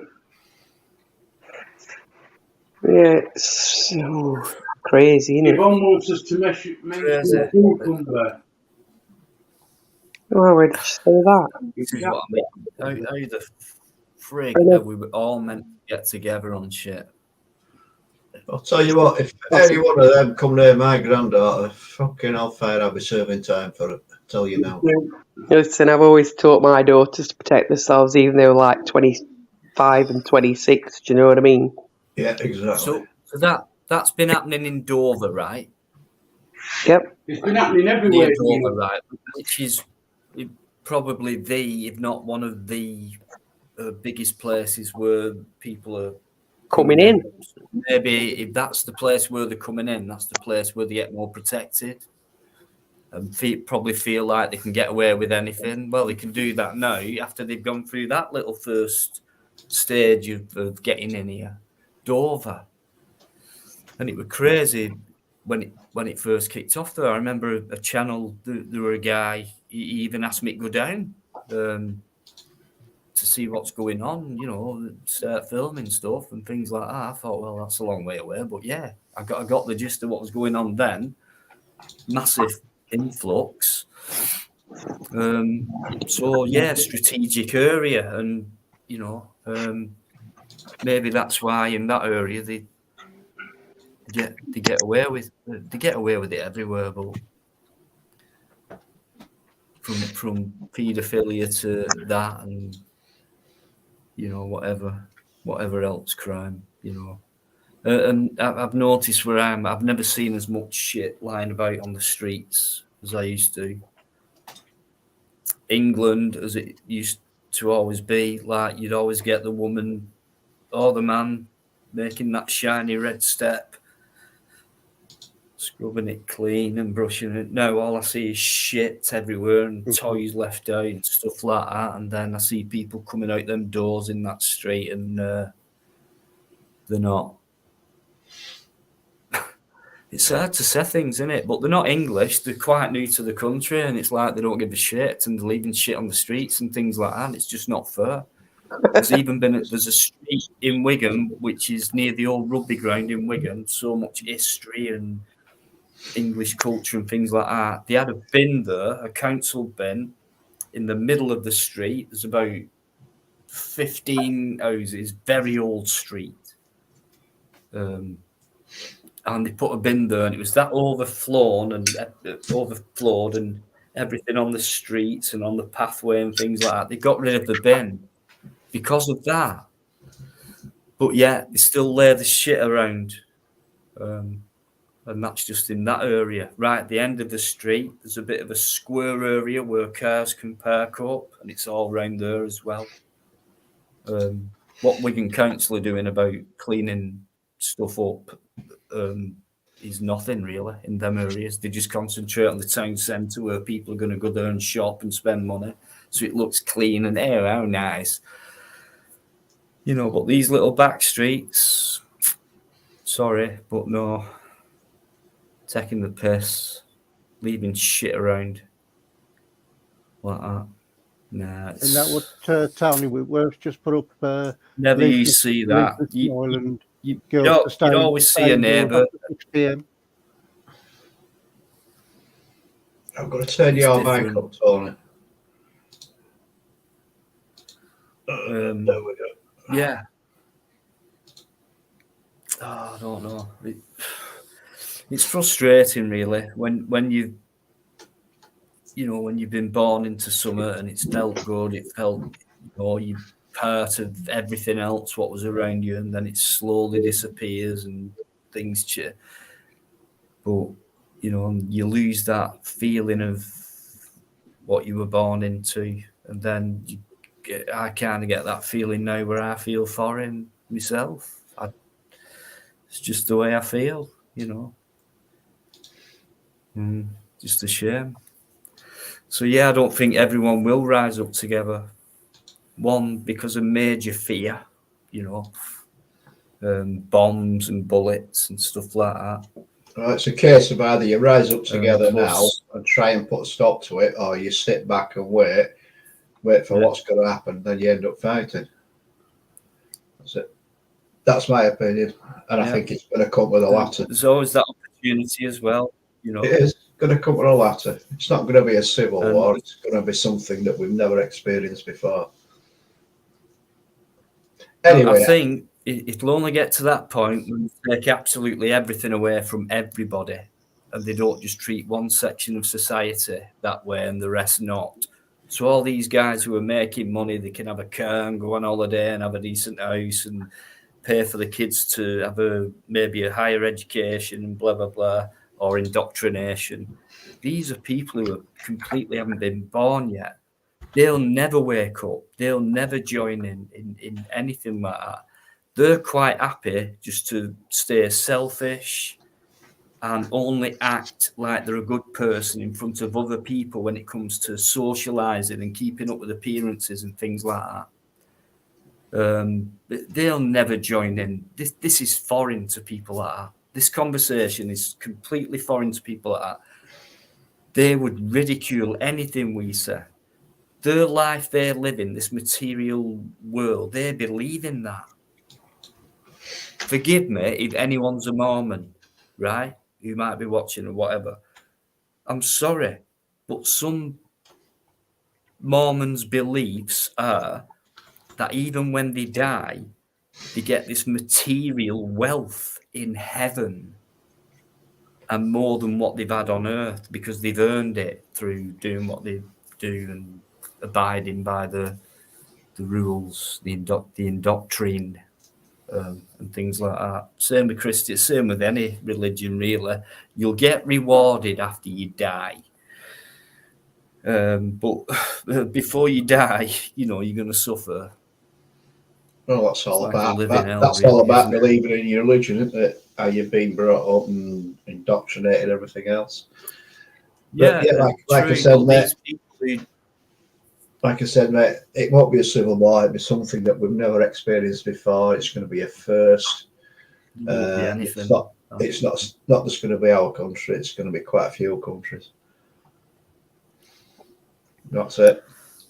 And the problem we've got is we aren't really brought up as fighters, are we? Because of a society that we live in, they are. So like that, as far as fighting goes, they've already got the upper hand, didn't they? Well, yeah, because they're actually taught. They're taught how to fight. They're taught how to fight. Afghanistan proved that. Iraq proved that. That's how they're taught from an early age how to fight. All that contemporary stuff. I mean, if you compare it to technology today, a different kind of warfare. These smartphones and touchscreens, all this stuff, what we've got now, didn't happen overnight. You couldn't go to the moon in 1966 or whatever it was, all them years ago, and not expect something to come from that straight away. Why would it have to come out in the 90s and 30 years afterwards? So what they had all that then. They didn't give it to us. Top secret and all that. God knows what they've got now, what they're going to bring out in 20 years' time. Yeah, way ahead. everything we ahead. use But, now. you know, we haven't got anything. We've got nothing. The armies haven't got anything. Everything we use now it started off as weaponry, didn't it? We all used as counterintelligence, everything else. I mean, I remember buying my first scanner. It's a What cyber was war it? now, isn't it? What were I using back then? It must have been 95, Windows 95. Everything that way. And I bought a scanner, and it cost me a fucking fortune. Mm-hmm. And all it was, it fit on an A4 size piece of paper, and whatever it was you were scanning, Yeah, you pressed a button, and it had like two wheels on either end of it, and it just rolled down the page. And it took about half an hour to scan that piece of A4 paper. And when it actually come out on your screen, it looked like a bag of shite anyway. But that was the first scanner I ever bought, and that's all that we're about at the time. But yeah, Christ. I mean, the scanner I've got now is fucking rapid. It really is good. But yeah, going back, I mean, the technology without doubt has changed, but it's always, like Dino says, it's always been there. It's just that we've not been introduced to it. yeah. I mean, it's proven that they don't release the best technology straight away. There's obviously that would kill a market, wouldn't it? Yeah. People wouldn't be buying a new iPhone or a new Samsung every year if they released the best possible technology they've got at the present time. Yeah. I mean, you look at now, we've got 5G, right? And for the past 4 or 5 years, we've had to live with 3 and 4G, right? But they're always processing the new G, if you like, years in advance. Right. I'd like to know when it's going to start working, because I can Exactly. see two 5G towers from where I live, and I can't get a 5G signal. Yeah, we've got one in town next to us. We don't get a 5G signal; we only get 4G. But what I'm saying is, they're already working on something like 8 or 9G at the moment, but we've only just got the 5G. So if they're working on 8 or 9G, when's 6 and 7 going to be introduced? Because they've already got that. And that's I'm sure Pork Chop said in his area near Rochdale they're working on 8G, putting something in there right now. Yeah, quite. Yeah, I'm not surprised. Yeah, I've just checked my phone now. I'm still on 4G. That's brilliant. We've got 5G next town about 5 miles away. There's no where I am 5G, but obviously there is when we're going to the centre. Not that I go in there often unless I've got to. Remember when everything was when everything was built to last, as they used to say, you know, and I even read a story. Well, it was a few years ago. I'd say a few years, maybe 4 or 5 years ago, and this person or this couple, they still had the old Hoover, you know, the big heavy Hoover, but very, you know, reliable and effective, and they still had it because it was built to last. But now it's not, and that's all part of consumerism. Yeah, And it kills the market if it lasts. It kills a market if it lasts. I mean, same as cars. When you look at cars, I mean, like some people have still got like cars now. What was built in like 30s, 40s, 50s kind of thing. And can you imagine the car being built now in like even like 15, 20 years time? They're all just going to be in a scrapyard. But why don't they keep doing that, which was very clever, ingenious, brilliant, worked, it lasts, there you go, you've got your money's worth type of thing, compared to how they don't do that anymore. And they don't. You can restore anything that used to do that and make it work again, no problem. But it's because not it lasts. the way they manufacture things today. If things still work well, there's no need for you to go and buy another one, is there? Correct. That's what it comes down to. Yeah, absolutely. But I'm just trying to highlight the difference between, and now it's back then there were no fashion about having a certain washing machine or Hoover or television. I've got the latest, all that. Have you seen what this new gadget can? It was like, everyone kind of had the same similar thing, maybe I one don't of your know, mate. neighbours, oh, they've got a car. They've got a car. You know what I mean? And Yeah, I then don't know. these days you see 2, 3, 4 cars on a driveway. But I people don't know, mate. I think it used to can't get happen enough back of then. things today. It did. It happened back then, mate. Even when I was a kid, you used to see somebody with a brand pair of trainers. What were them baseball boots called? Do you remember them? Converse. British No. Knight. No, I'm going back into the 70s. No, I don't know. Dunlop. No. Dunlop Converse were around for a long I think it might have been Converse. You saw somebody wearing a pair of Converse baseball boots, you're thinking, yeah, look at you. And you were walking around in some fucking black plimsolls or whatever. And, so it was around then. I mean, even going into early 80s when videos started coming out, video recorders and that. If you got a video recorder, you were fucking base knees. If you got one with a remote control, you were fucking even better. Yeah.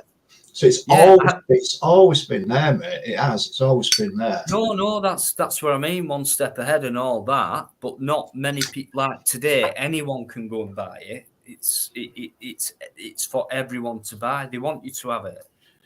But back then, I think a lot of mindsets have changed as well. And it, like, you know what I mean? Like, when, I'm sure you can remember, like, when I was a kid, if you got, like, say, a new leather jacket or a pair of Adidas trainers, like, you looked after them because you knew that a replacement wasn't forthcoming if you knackered them up. Now, like, you see kids walk out the house and start kicking walls. That's why we still had shops like, you could take your shoes to a cobbler's or whatever and get them repaired, and they'd last for however long more, and things like that. Not like, and you throw things away quickly today because they're made cheaply, and you pay a fortune for a piece of cheap shit. But it also runs out of fashion today. Back then, there were no fashion about it. Today, people like, forgive me if this is what you do, but some people like things that match everywhere. Now, for me, that's not natural at all. I've got a matching kitchen, it's black and white, or I've got yellow walls, so I've got a yellow kettle and a yellow toaster and things like that. So they've got this into your head where you can be fashionable about these things that you buy, like a toaster and things like that. Not a toaster that lasts or anything like that. It'll cost you 30, 40 quid for one because it looks good.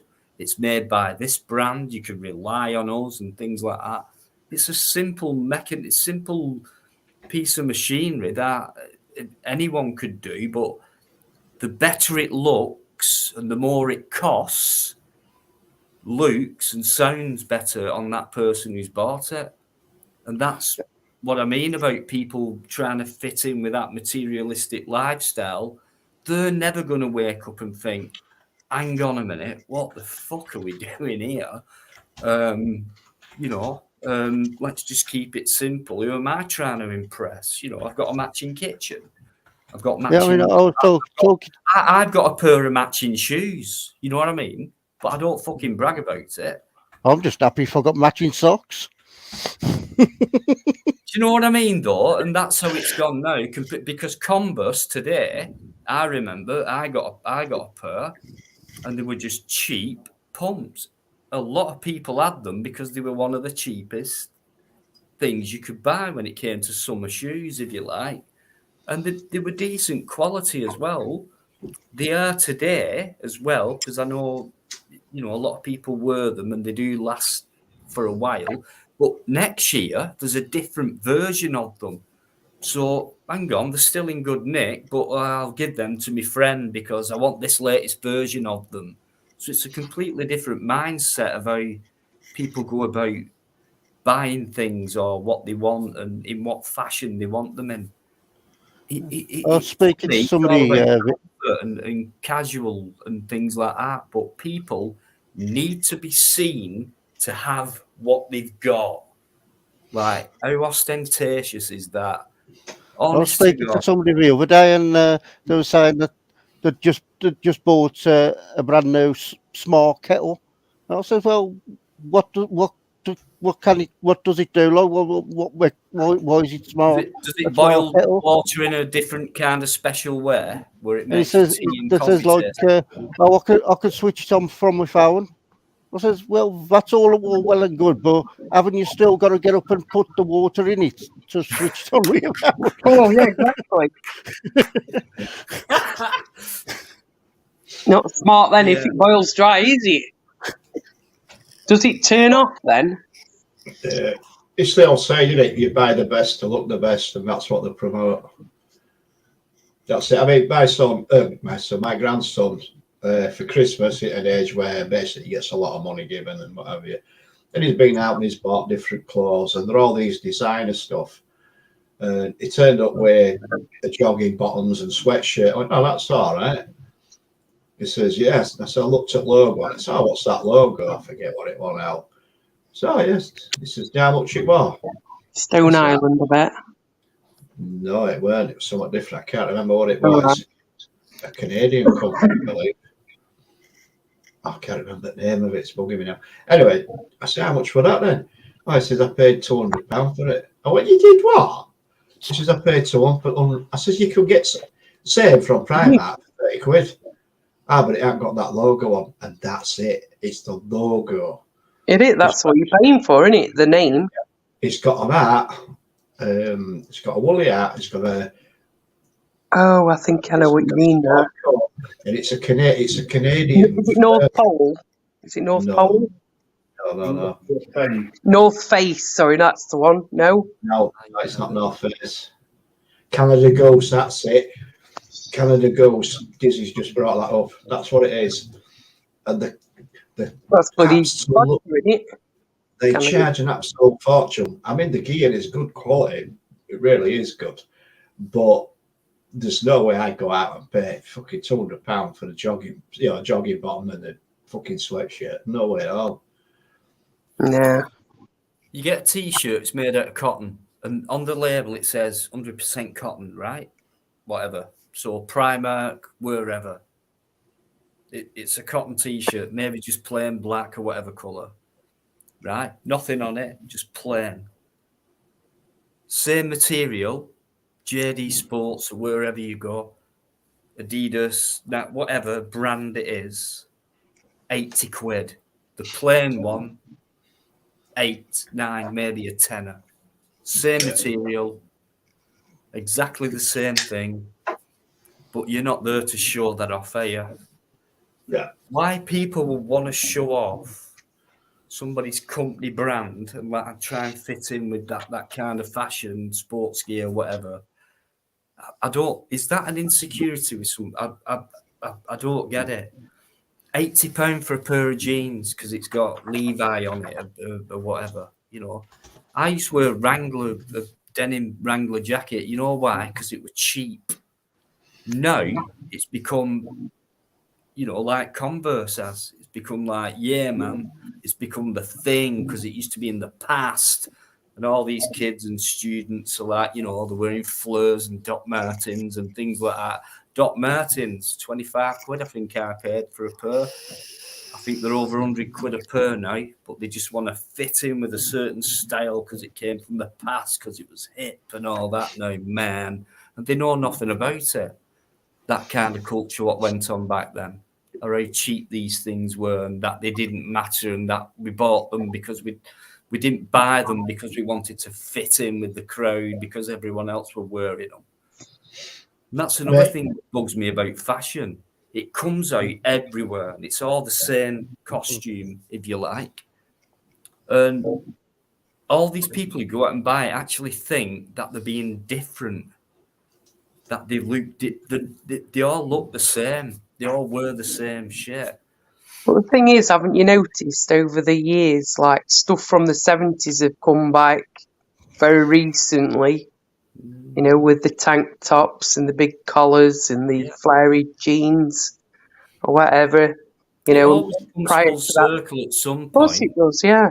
It does, but in a slightly different way. But style-wise, it does Yeah. always come back like that.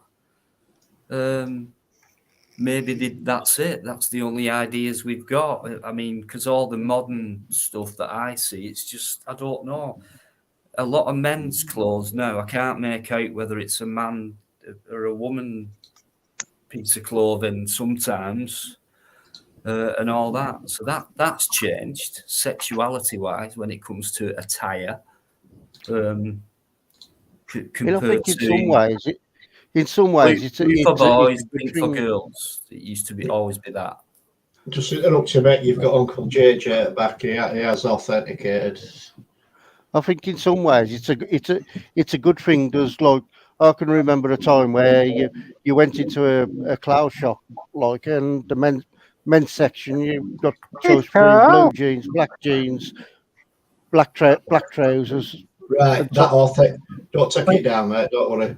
That authenticated as Uncle JJ. Is. Right. That Did anybody authentic. see that? Sorry, don't take it. You don't need to take your life down, mate. Believe me. I didn't see it. Good. That authenticated as Uncle JJ's Adventures. But he's changed his name. It's not Uncle JJ's Adventures, it's JJ's Adventures. Right. Well, I'm just saying that all authenticated as Uncle JJ's Adventures with YouTube. I've just got one. Listen, Crinkle. Right. I can't believe it. Well, I can, but Zara B as well. Right. That same picture has been used by Zara B and also by that guy that came on last time that we caught, called Brian. Right. That Crinkle said were Brian. Yeah.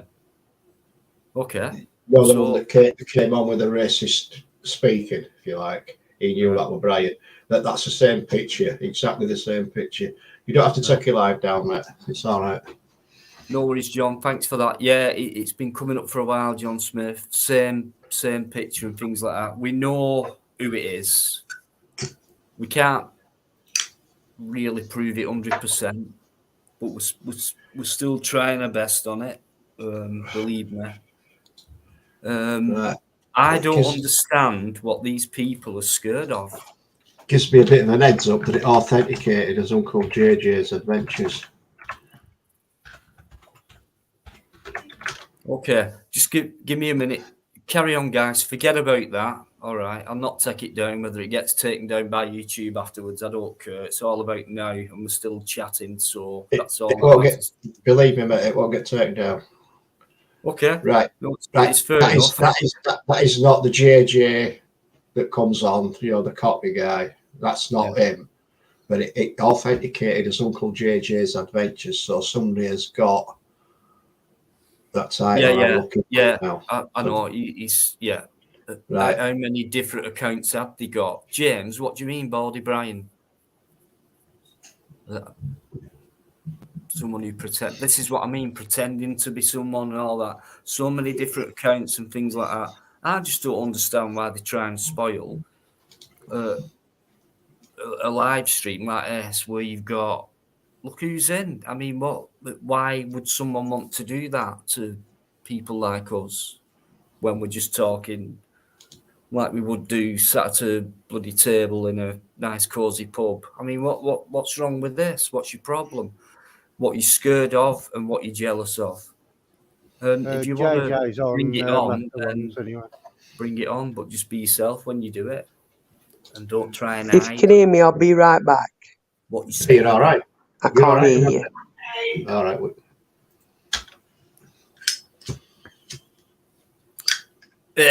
Anyway, it doesn't bother us because we'll just keep carrying on. Simple as that. Yeah, I suppose it is, Neil. Yeah, but I don't know. I find it sad. Yeah, very, very, very sad people indeed. I don't understand when there's so many other people out there who probably do live streams, and to be honest, they don't deserve to do them, or it just comes out with a load of crap, or it's not worth listening to, etc. Why not, pick on them who aren't worthy of doing one, maybe, or doesn't interest anyone else, or it's just small talk and shit. People on here, they like, try to have a decent, intelligent conversation and a laugh as well. Is that what you're bothered about as well? People getting on. Right, I've found the authenticated channel there. It's not Uncle JG as we know him. It's a different one. Right, so I've just dealt with it. Yeah, So thanks for that. Don't worry about it, mate. It won't get taken down. No, it's all right. It was a quick spotted it straight. JJ's on master ones anyway, so if somebody tries again in his name, it won't be him. I think it's Zara B, personally, but apparently I've been told she's still connected with Crinkle as well. Crinkle's not been on last few lives.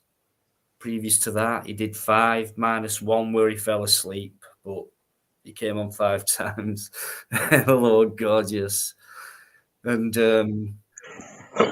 sorry about he's that. gone missing, and since he's not been on, I think I've had this twice, but it's always the same picture, which shows a consistency, obviously, and that belongs to either or both of them people.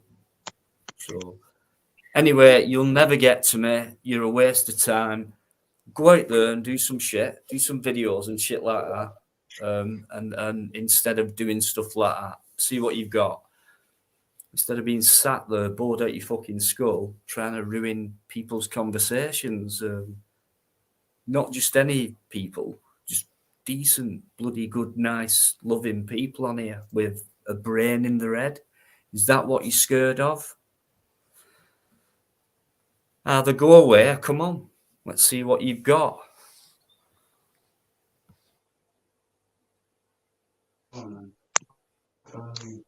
Right, I'm back. Doo-doo-doo. Can you hear me? Hello? Hello? Hello? Anybody there? Hello? Oh dear. Sorry about that. I got a technical issue. Just message JJ to tell him. Yeah, he's on another live, so couldn't have been him anyway. Yeah, craziness.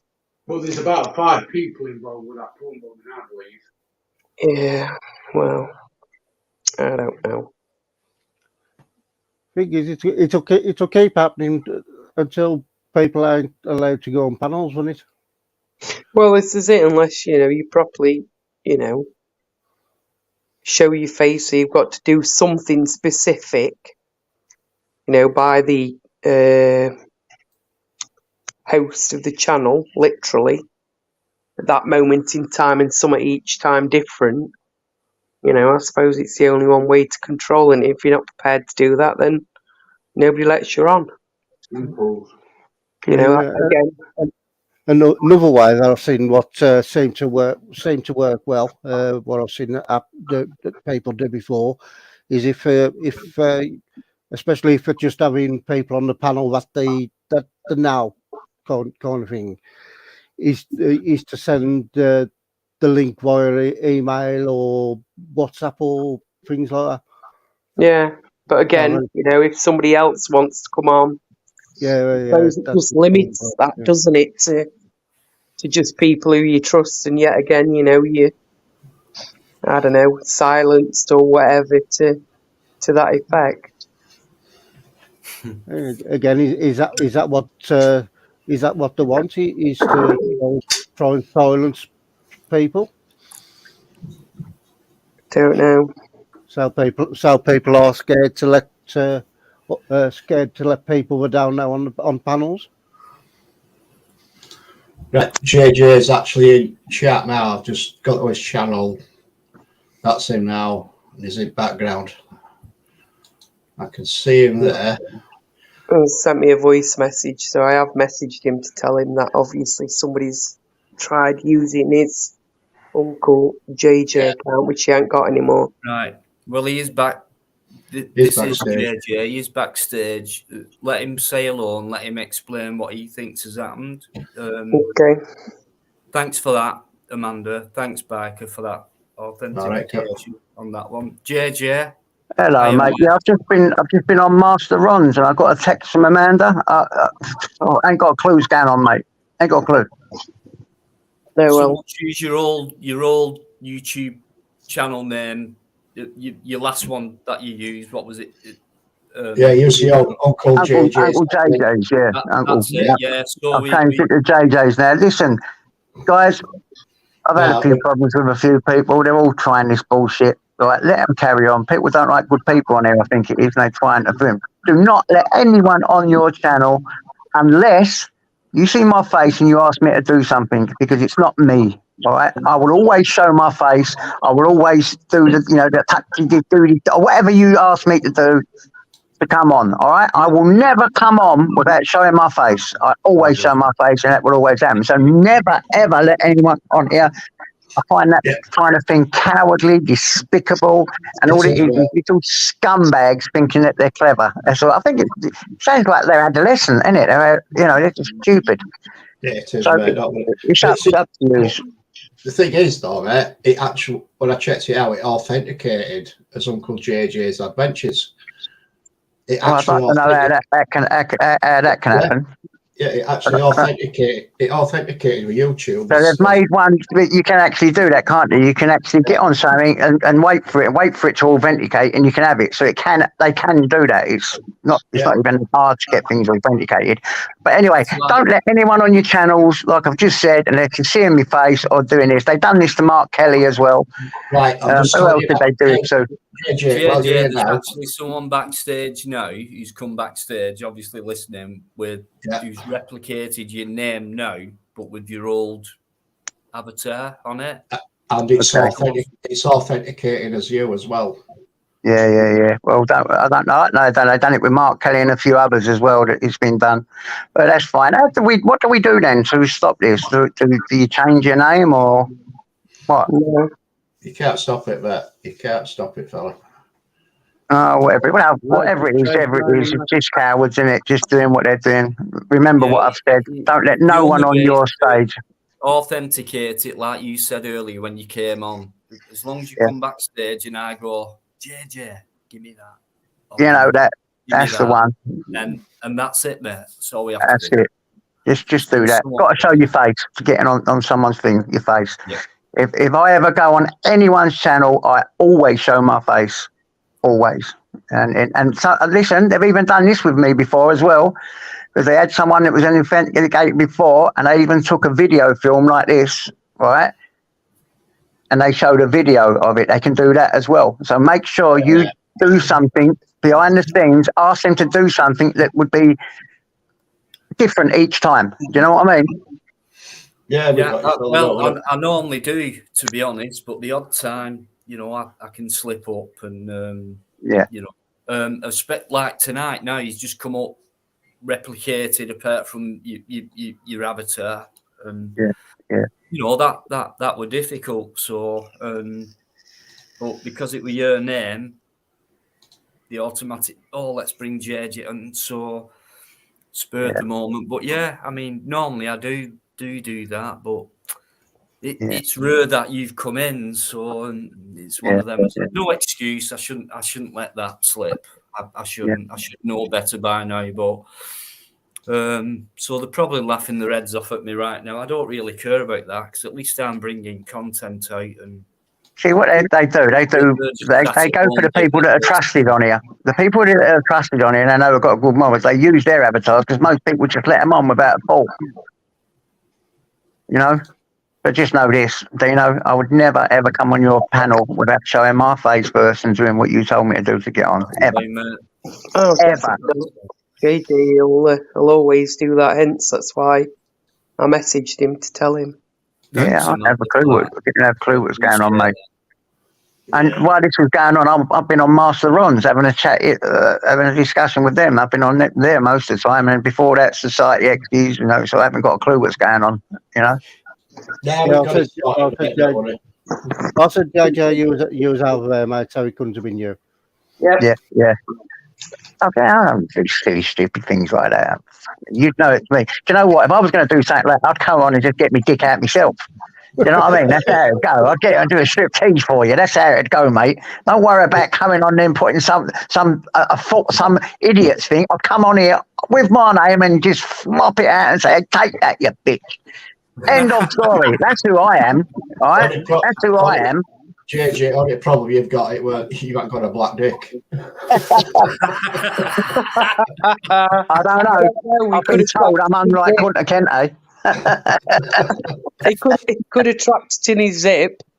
What about that? Oh, God. I won't be now good as it. I ain't got a good enough zoom on my camera. Yeah. I thought you had a good camera, mate. You might work with DJ, he's got a 98 times zoom. I'll find out where he got it from. Oh, these people make you laugh, don't they? Yeah. They make you laugh. Anyway, honestly, mate, thanks for all that as well. Yeah, don't worry, Dino, man. But just remember, be very careful in future. Yeah, don't. I try to be. It's been happening for that long, Yeah. I try my best and that, and I do my own thing, and it's. Yeah, I've always respected you, mate. I've watched you a couple of times. Been up here a couple of times. I mean, it's so hard to go around all these channels, isn't it? When sometimes I forget to go on a channel and have a chat. Maybe I have to come on a bit more and have a chat with you. But I've always respected you, mate. I've never had no qualms with you whatsoever. So I've never had to do anything like that. Not who I am. I appreciate it. No, it's really, and all I've ever heard about you is good things. So that's all that matters to me. I think a lot of people as well, they don't like it like I have an open panel and I will invite anyone on, anyone I think could change, or I just let anyone on because I want to talk to them. If they do anything wrong while they're on my panel, they will go. I won't have them on again. But I let even the controversial people come on as well. Anyone can come on my panel. It's an open panel. It's Switzerland there. I'm a believer in forgiveness, move on, and get these things out of the way, and let's just try and be one community. I'm a believer of that. I'm a believer in one community, and that we can all just forgive each other, move on past these stupid, childish things that is going on, and maybe we could create something. I believe we could, but we have to be one. We've got to be a fist instead of a little finger that just wants to do itself. A fist. Working class people, salt of the earth. We can do things, brother, if we stick together. We can move mountains. Yeah, we've been discussing that tonight, JJ. To be honest, is like what we could do achieve together rather than against each other. Unbelievably, what we could achieve. But I do believe there's a little group going about trying to stop that. And I really do believe it. I don't know, I might call me paranoid, which I am, because I do suffer with that illness. There's a group of people governmentally paid to keep us separated because they don't like what they see. They don't like us coming together. I believe that to be true. Listening, we talked a lot about that stuff earlier. JJ, no, I wasn't listening. I promise you. So if you had spoke about that, you've just said a few sentences there. What I've been saying for months on here. We can do it that way. That's what we need to do, and all that.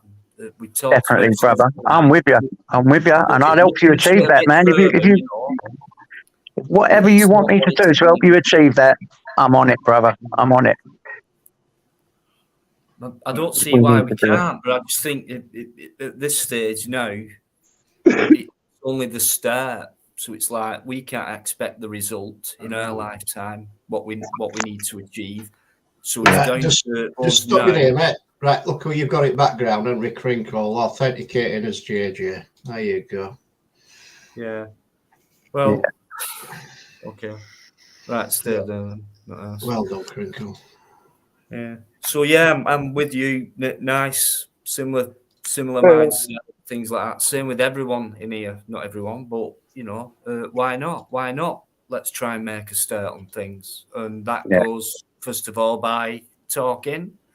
And you've got your view. We've got a right. Well, do you know that view? What about this different angle on it? What do you think about? Oh, I didn't think about that one as well. And it's all about that. It just, you know, creating thoughts within other people and them creating thoughts within you and passing knowledge to each other and just being honest and straight with it. Yeah. And if you are wrong about something or if you're not sure, just hold your hand up to it. And otherwise, you'll never move on if you believe you're right all the time and things like that, which a lot of people exactly. So it's just like, just be. It's a case of honesty, really. It is a massive basis to move on by passing knowledge on with each other, but we're all aware of near enough the same thing. We've all got this similarity. We're all we're all within the same book, but we're not on the same page. So it's find the right. We're in a certain chapter, and we all need to get on the same page. It's an important chapter. It's but it's not going to happen in our lifetime. But it's down to people like us to pass it down. Even people before us were trying to pass it down to people like us. Maybe that's where I've got it from. I don't know. And, somebody woke me up to something or whatever. But I know a lot of it's down to myself as well. Yeah. Through natural instinct. So that's a bit. And some people don't have that. So it's complicated, really. But you need to unlearn everything, really, and start again. But my problem is that most people believe in a material world and, the natural world. Yeah. It's just a shame, really, because that puts people against each other as well. Kids get bullied at school because they've not got a pair of Converse and that kid has, and it's like, can your parents only afford to buy you a pair of shoes like that from Shoe Zone or whatever? And it's like, well, maybe that pair of shoes will outlast. I grew up like that myself, where all the other kids had everything, and because I was from a big family, we couldn't afford the sort of things that they could. So I grew up like that, and I know what that feels like, and it's not good for a kid. And I think it's even worse in this day and age. Horrible to be branded because of a brand.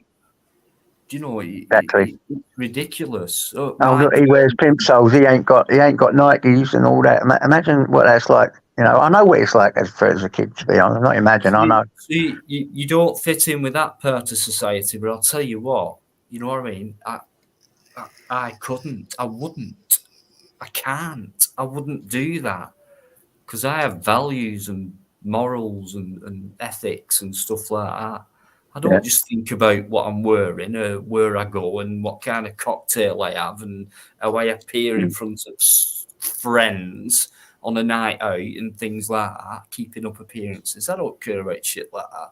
I'd rather just be myself as an individual and do this and have a chat with like-minded people. And that's the only way you can move on, by talking to like-minded people, similar wavelength. And that's all that matters. As long as it's a similar wavelength, and you can heighten them frequencies, the more you get together. I agree. Just a start now. People need to make a start. They made a start before, like my parents' generation, but at the same time, quite a selfish generation, really, as well. A build up of after the Second World War, too deep, don't want to get into it too much, but all that. But you still got people who saw what happened during that last war, tried to pass things down. Luke, don't take it on. It was all, half of it was a farce. It was made up and blah, blah, blah, blah, blah. Watch out for your future and all that kind of thing. Few and far between. Kids got onto it, and then so and now the world itself is exposing itself even further. So more people are becoming more awake, but yet the population's growing. So you've got to think about that as well. You're fighting against not only time, but thinking about that earlier. You're spot on, Dana. You're fighting against the new generation coming in with new ideas, with new different education, curricula, all that. Everything's changing all the time. So you cannot get stuck in the mind frame of, this is what we need to do, protest, and that's all we need to do. We all need to get to course. We know that. I think they've sussed it. These governments have sussed it. Yeah, they've sussed it because there's 8 billion people on this planet now. The mob, which they call us, is growing bigger and bigger and bigger. So they're thinking of even more horrible and devious plans to control us all, because they know we're getting bigger and bigger and bigger. And how far ahead do you think they are, JJ? I'm guessing, it's only a guess, I reckon, well, since the Second World War, don't question me why saying that, Dino, Second World War. I'll tell you as time goes on why I think about that. But since then, so 1945, so it ended in 44, but it was official in 45, really.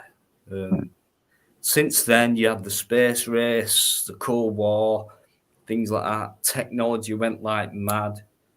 Compared to then, a generation on, which is probably the one before mine, so it accelerated into what it is now. I always think they're at least one generation ahead.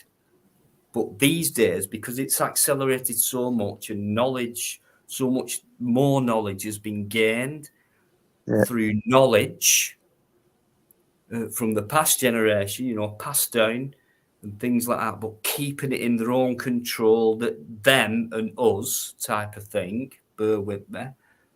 And they keep it from, and they're always one step ahead, or maybe two, or maybe three. And that's why I think we always get overruled. They put this illusion on, this show on, vote for this, vote for that, petition for this, make a change for that, give to cancer research, charity this, charity that. And nothing really gets anywhere in that sense. Yeah. Technology does, and they make a lot of money out of people with this, keeping up with fashion. A phone comes out this year, next year, this phone, not much difference between this one, the new one, and the last one. But I'll tell you what, it looks a bit different, doesn't it? Keep up with fashion, etc. Yeah. That's the world we're living in. Nature's being wiped out slowly and surely. I said it the other night. It sounds daft. Rhubarb. I just brought that up. Where is it now? It used to be ubiquitous, and it's not anymore. Why? They're selling it in shops now. They never used to before. They are now, and it costs you a fortune for about 3 sprigs. It used to grow everywhere, didn't it? They're fucking about with nature, and they're taking the piss out of us by. You know what? That's freaks me out. So much for it when it's free. When a lot of it is. Rhubarb used to grow everywhere, over the cemetery, over the debris, everywhere I walk now. I haven't seen a stick of rhubarb anywhere for ages. I didn't even give that a thought. That's true. They're building houses all over there, aren't they? Well, yeah, but even in them places where they haven't, Amanda, where it used to grow, it's not doing anymore. So there's something it going used to be on. everywhere, in the countryside, growing everywhere. I haven't seen that for ages. I didn't even give that a thought. It's still growing. We used to pick it and chew it when we was kids. We'd walk along, pick it up and chew it walking along. It's like saying, how come we don't see nettles anymore? You've got to, it's the odd time you come across them. Same with rhubarb. So, nettles are still hanging about. How come rhubarb isn't then? What's happened there? Never you see them in the shops, making a lot of money out of it now. Not even fresh. Anywhere you go, you'll see it in the supermarket. not fresh at all. Pick it out the ground, can't beat it. Yep. We used to walk around with a bag of sugar because right at the back of our house we had a box, and it were all the grass verge, all the among the Yep. weeds, the nettles, the dandelions, the bits of grass or whatever. It was all there. Pick it up, bag of sugar, dip. We'll go Chew to on the it. park, bit of There's rhubarb. a cemetery where I lived in Bow Cemetery. It would grow everywhere over there. And we had all debris because it's not long afterwards, 20 years after the war, it was like debris everywhere. And that stuff would grow everywhere. And you know what grew everywhere as well? Gooseberries. Yeah, you don't see them either, do you? So They're that expensive. tonight as well. Can I just say Gooseberries. sorry? A quick one. Sorry, mate. Pork chops come in. A lot of respect for pork Go on, chop. pork How you chops. Love doing, pork gang? chops. Yeah, when I have Oh, JJ, there is rhubarb and there are gooseberry bushes. Wow, where do you live? I live No, don't say in case you dox yourself. I live in Sticks, mate, but it is wild. It's been wild Wow. for as long as I can Yeah, it's as remember. wild as Eddie. I haven't seen it in East London, gooseberry bushes or what Dean said, rhubarb. And I live in Essex now, just next to golf courses, a little bit of countryside. It's not anywhere around here because I live right near London. But Yes. remember, in London, for a time, they're only just like little ones are coming back, and they're only just coming back up here in Essex. Sparrows went missing. Now, I found out the reason for that is that cars, the petrol and the fumes from cars, it kills their food supply, which is some bug or something. So they left to come out into the countryside. That's why they went missing. So I'm wondering if it's the same pollution as around the big cities has killed it off. Maybe that's the reason. Yeah, even it Sticks, mate. We lost all the sparrows. I probably think about 10 years ago they started making a comeback, and now there's fucking plenty of them back now. Yeah, but yeah, there's got to be something out there. It's like the elderberry bushes that you see. If you eat the elderberries that's on that grows in the cities, right? You taste them, but you taste them when they come out of the countryside. The taste totally different. No, you can't eat crap in London. In London, even the blackberries and all that don't taste the same. It's not the same. And if you eat the blackberries even where I live in Arlo now, which is semi country, built up, you taste them in the sense that they taste different than when you go right out in the country and eat them. Completely different taste whatsoever. Yeah. It's because they're not absorbing all the shite from air and things like that. From cars and all that. The pollution from cars, which what I read, that's what it is. That kills off all the. It's totally, you're right. Pollution. Yeah. Well, God knows what we're eating when we buy shit out of bloody Tesco's and things like that. Ed. Don't forget all chemtrails. Yeah. I just said, Chris, don't forget what they're dropping out the skies. Amazing how you don't see these planes anymore. Well, a lot of people don't notice. There's a difference between contrails and planes what fly over with 4 different jets, and you see 4 different streams, and they linger in the sky for hours. That's not a normal. It's vapor, so it's a contrail, and it just evaporates soon after. Yeah. Within a certain stretch, it evaporates. Watch them. But you see some of them, and all you can see is a silver thing. With some, you can just make out, you can tell it's a passenger plane or whatever you want to call them. But yeah, mate, I've noticed them. It's like, what's all this? And you always see these cross. Now, on normal flights, you just see normal straight flight paths and things like that.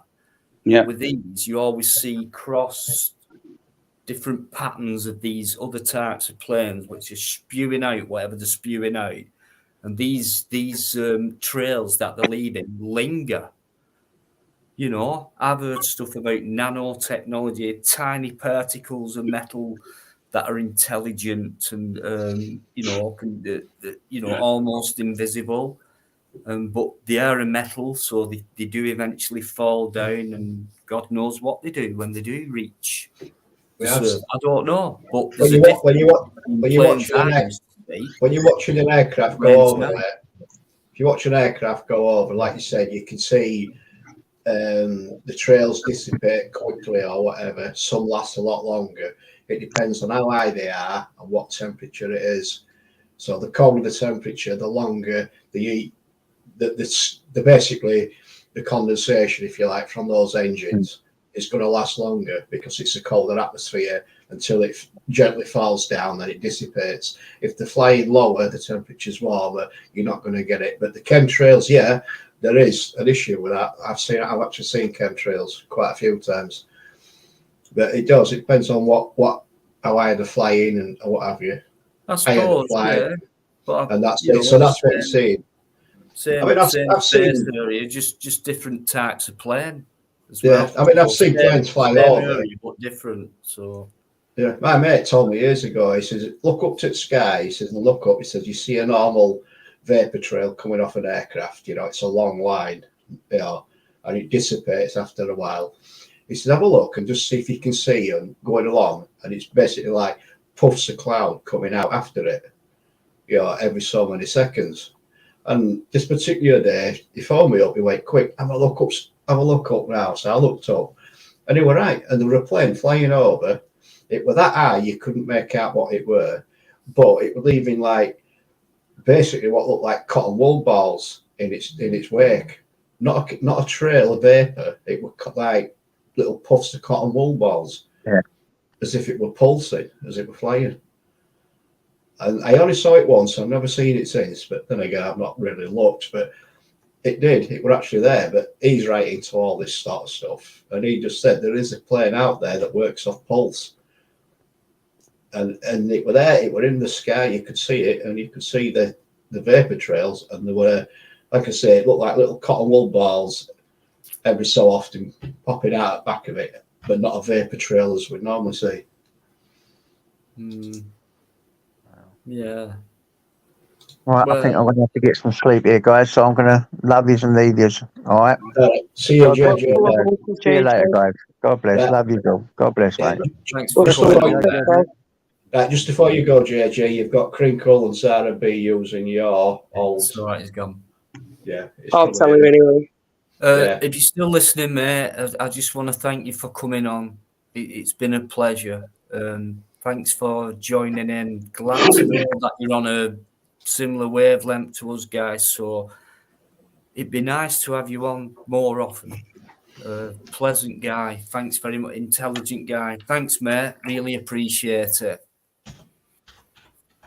Nice one. Neil, yeah, first thing, sit and discuss chemtrails and microplastics, orbs, etc. Do you think centuries ago people of that age also discussed similar objects? Yes, I do. If only we go back and listen. I don't know about plastics going back then.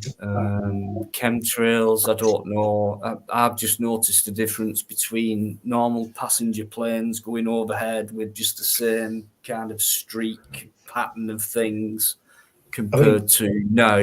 And just going back to why I brought it up was because how come you don't see as much nature lying about as you do when you did 30, 40 years ago? Maybe it's something to do with what they're doing to it. And that was just one suggestion, maybe some kind of chemical, and they do it out of sight or stroke in plain sight as well. If you're in a flight path, I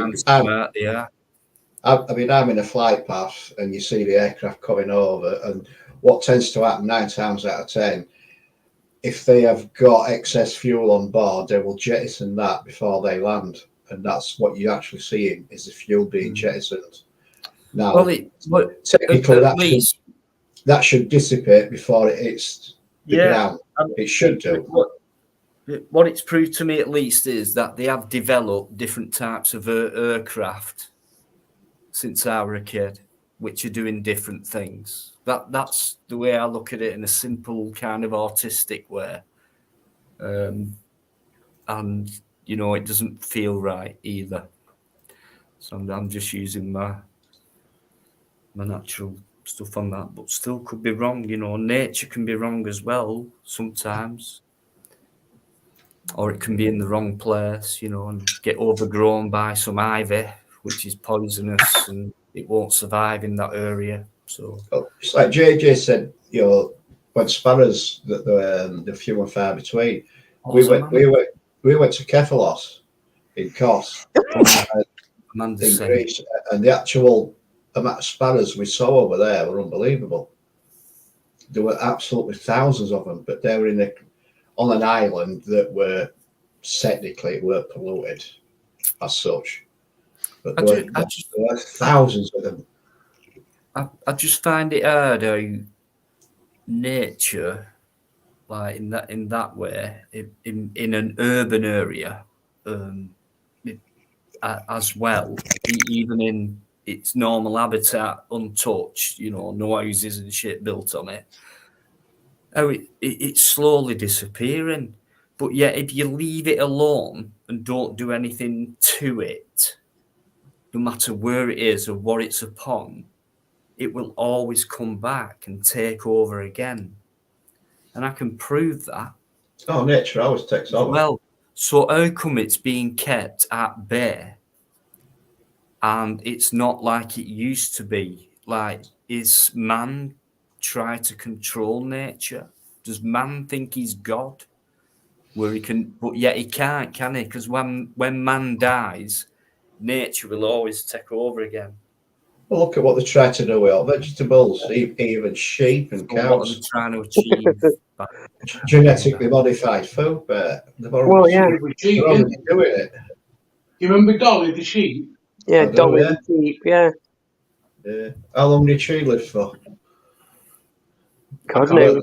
So why Not are that they long, trying was to change? There's got to be a reason why we've gone from organic, original, nature, normal things what help us as human beings. That's why it's there, or one part of why it's there, because there's proof of that as well. Medicines, food, etc., shelter, oxygen, all that kind of thing, what nature provides.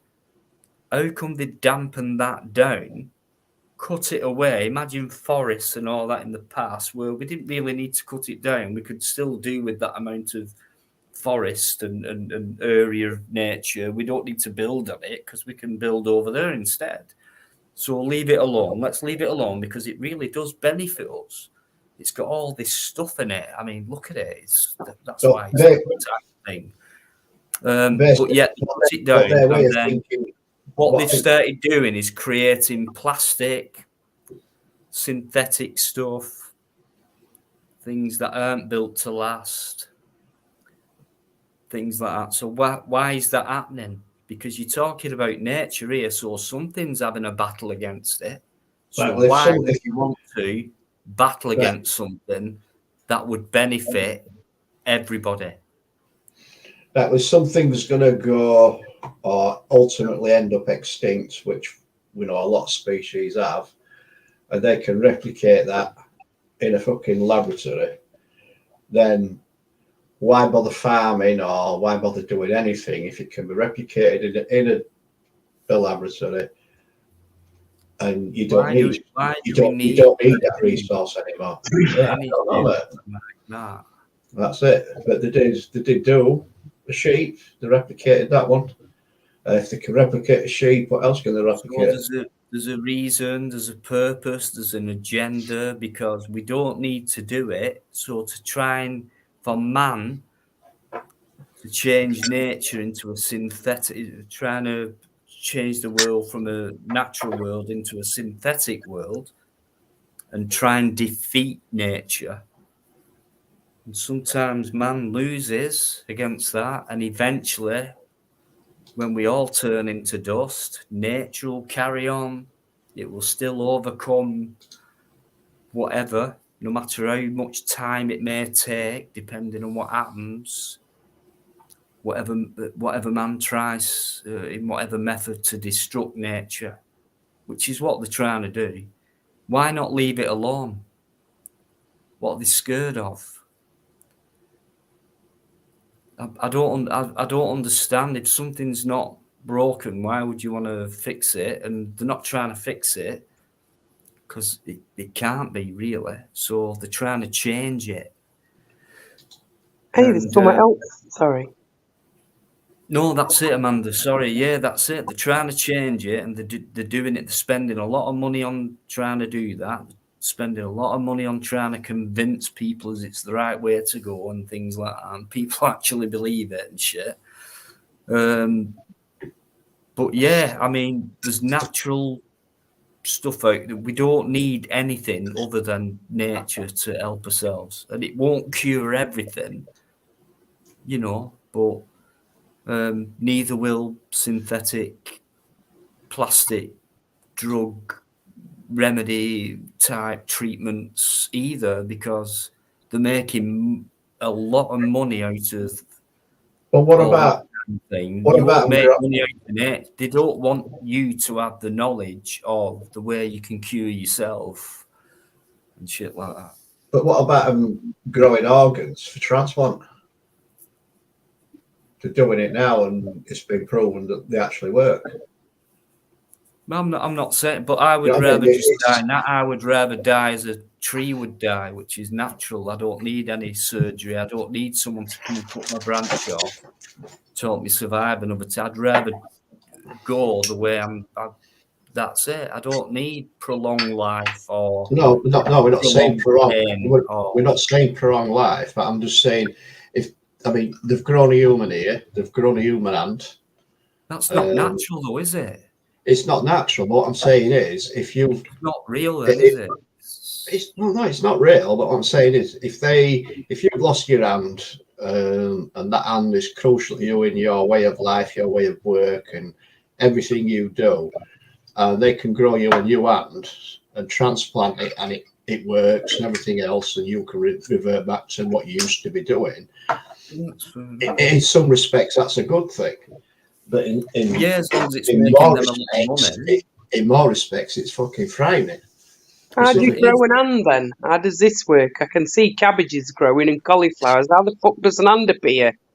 Oh, genetic modification, fucking Oh, weird it's science stuff, fucking weird Just do stuff it. going on.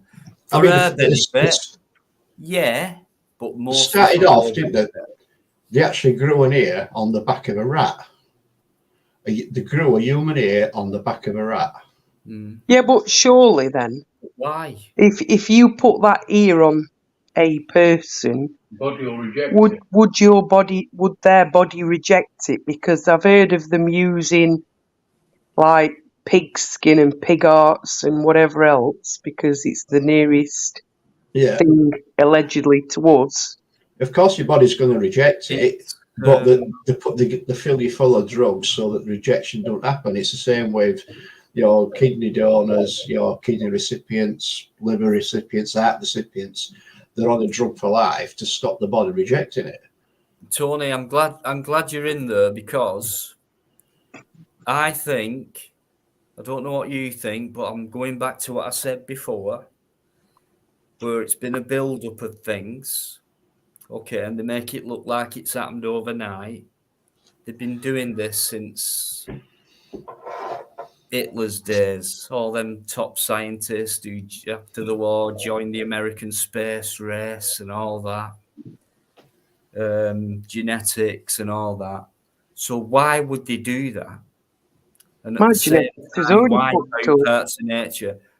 WEF, their agenda is, what they're saying now is what's been going on a generation before, and it's been building up to this. So why modify nature? I don't understand that. 100 years ago, before any of this advancement came about, people would accept the fact they've lost a hand or they're dying or whatever. They wouldn't.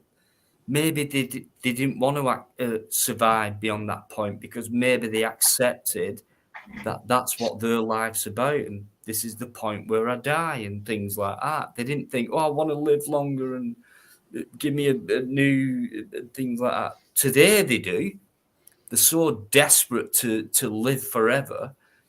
But, you know, I think people before all this was done and mentioned, they just accepted the way the life was, and that's how nature worked. And, you know, even today, kids die young, and people in the 20s have heart attacks and things like that. Let's see them stop processing that from happening. It's all about limbs and prosthetics and aesthetics and fucking Botox and shit like that. And I don't understand. You're not going to live. You'll never beat nature. Why man wants to modify things is because there's an agenda behind it. Why touch it? And it's just going to go further and further and further. It's been going on since the 50s, before we were born. Not so far ahead, so you know. Yeah, butterflies and. Why would you want to change anything? I like that. I don't get it. Where's all the bees today? Where's all these? Where are all these little agents what go around making sure we get the medicine and the food by pollinating things and going round and doing this? You couldn't get away from bees when I was a kid. It was one of them and things like today. Like spot the fucking bee, spot the butterfly. So you're not telling me they're not wiping out. Do you know what they put it down to? Climate change, ka-ching. No, not that old chestnut. There's more going on than that. No, they don't make any money out of that. It's serious shit, you know, Amanda. Hey, of course they make money out of it because they get us, well, not us, but other people to believe it. And it's our fault that the bees are being wiped out. It's our fault that the ozone that they provided us with all this COX and fucking carbon monoxide and it's all our fault for using it too much because they want to sell it to us. They want us to have 2 cars and not 1 car, but it's our fault for using them too much. And they've even blamed it on people farting and cows releasing methane gas. They've even brought that into climate change, and people have gone, "Oh, I didn't think about that. Oh, that's right." Yeah, but the population of cows has disappeared because the farmers can't make it pay. Yeah, but it's I grew up on a farm. Yeah. You know, back in the day, and that's why my dad stopped farming. That's why they've done it, you see. You know what I mean? Because there were no money in it. You couldn't make any money. He owed more money than what he made. See, the thing is, you've got your landfills as well, right? And they're actually sapping the landfills for methane gas to power stations. They're actually tapping that. So before they started tapping it, how much methane did them landfills give off? But the blame it on atmosphere. It's all about money. On cows, corporations. But the thing is, though, I don't know why they keep going on about money because technically speaking, it's bloody worthless anyway. Not to them because they can control the world, and up here, like mentally, it's very powerful to them. That imagine that feeling they must have of power, and a lot of these people look up the word demigod. And this is where you get all your Masons into it. And these are all the people who are in this group.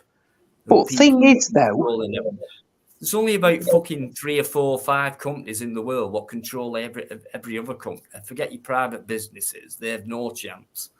But thing is, what they don't realise is they come into the world without and they're going out. Do you know what I mean? You can't take it in. If you're a god, Amanda, in their minds, a demigod, which is what these people think they are, especially these Masons who go through rituals and all that. I'm going to live forever. Almighty. I'm going to be an almighty and all that. Yeah. They actually believe in this like any cult would. And it's a cult. Of course it is. So they're just like forgive me if you're a Mormon, but Mormons believe when they die, they go to a certain heaven and they get cars and houses and shit. For fuck's sake. But this is how deep these people are in them thoughts. Totally brainwashed. Get on it, Neil. By some leader, by somebody, or some group of people who make them believe in that. How powerful are them? Where are they getting that information from? someone else. It goes a lot deeper, I think. But, you know, there's man and nature that goes together for me. And then, you know, this plastic, synthetic, genetically modified so-called world we live in now is not real at all. I don't care about advancements and things like that. Okay, maybe a lot of people would turn down an arm by being proud and dignified by saying, "Look, that's happened. I don't want anything plastic on me. I want to stay natural. I want to stay real. I've got one arm now. That's it. I'll carry on as normal, like a blind man or a deaf man. You know." Maybe it's down to vanity where you want to hear again or see again. Some people are happy doing that. I've seen people who are blind and deaf and dumb who've smiled and felt happy because I've worked in care and things like that. I've seen it. So, you know, for me, I'd refuse something like that.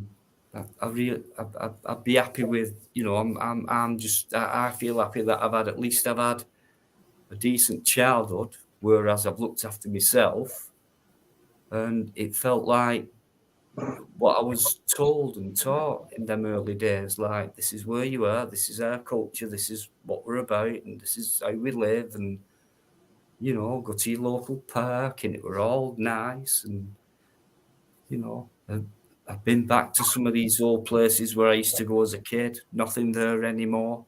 That's kind of disheartening in a way. Sorry. But yeah, sorry. Just going on a bit though. No shit. All good. Well, I'm sorry. Right. Guys, I'm going to call it a night for tonight. I'm going to say good evening to you all. Everybody in the chat, good evening. Thanks for coming in. I'll see you on the next live. You guys on the panel, take care. Good night, Eddie. Take care, love. I shall. Don't forget Susie Quattro and all that. I will. Yeah. Yeah. I shall have to have words with him. I'll have words with him when he comes back.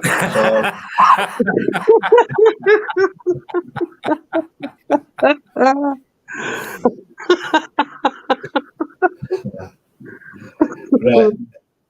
Good night, all. Take care. Spiders chat signing off. Be good. I'll sit in background, Dino, for about 10 minutes. No, that's why.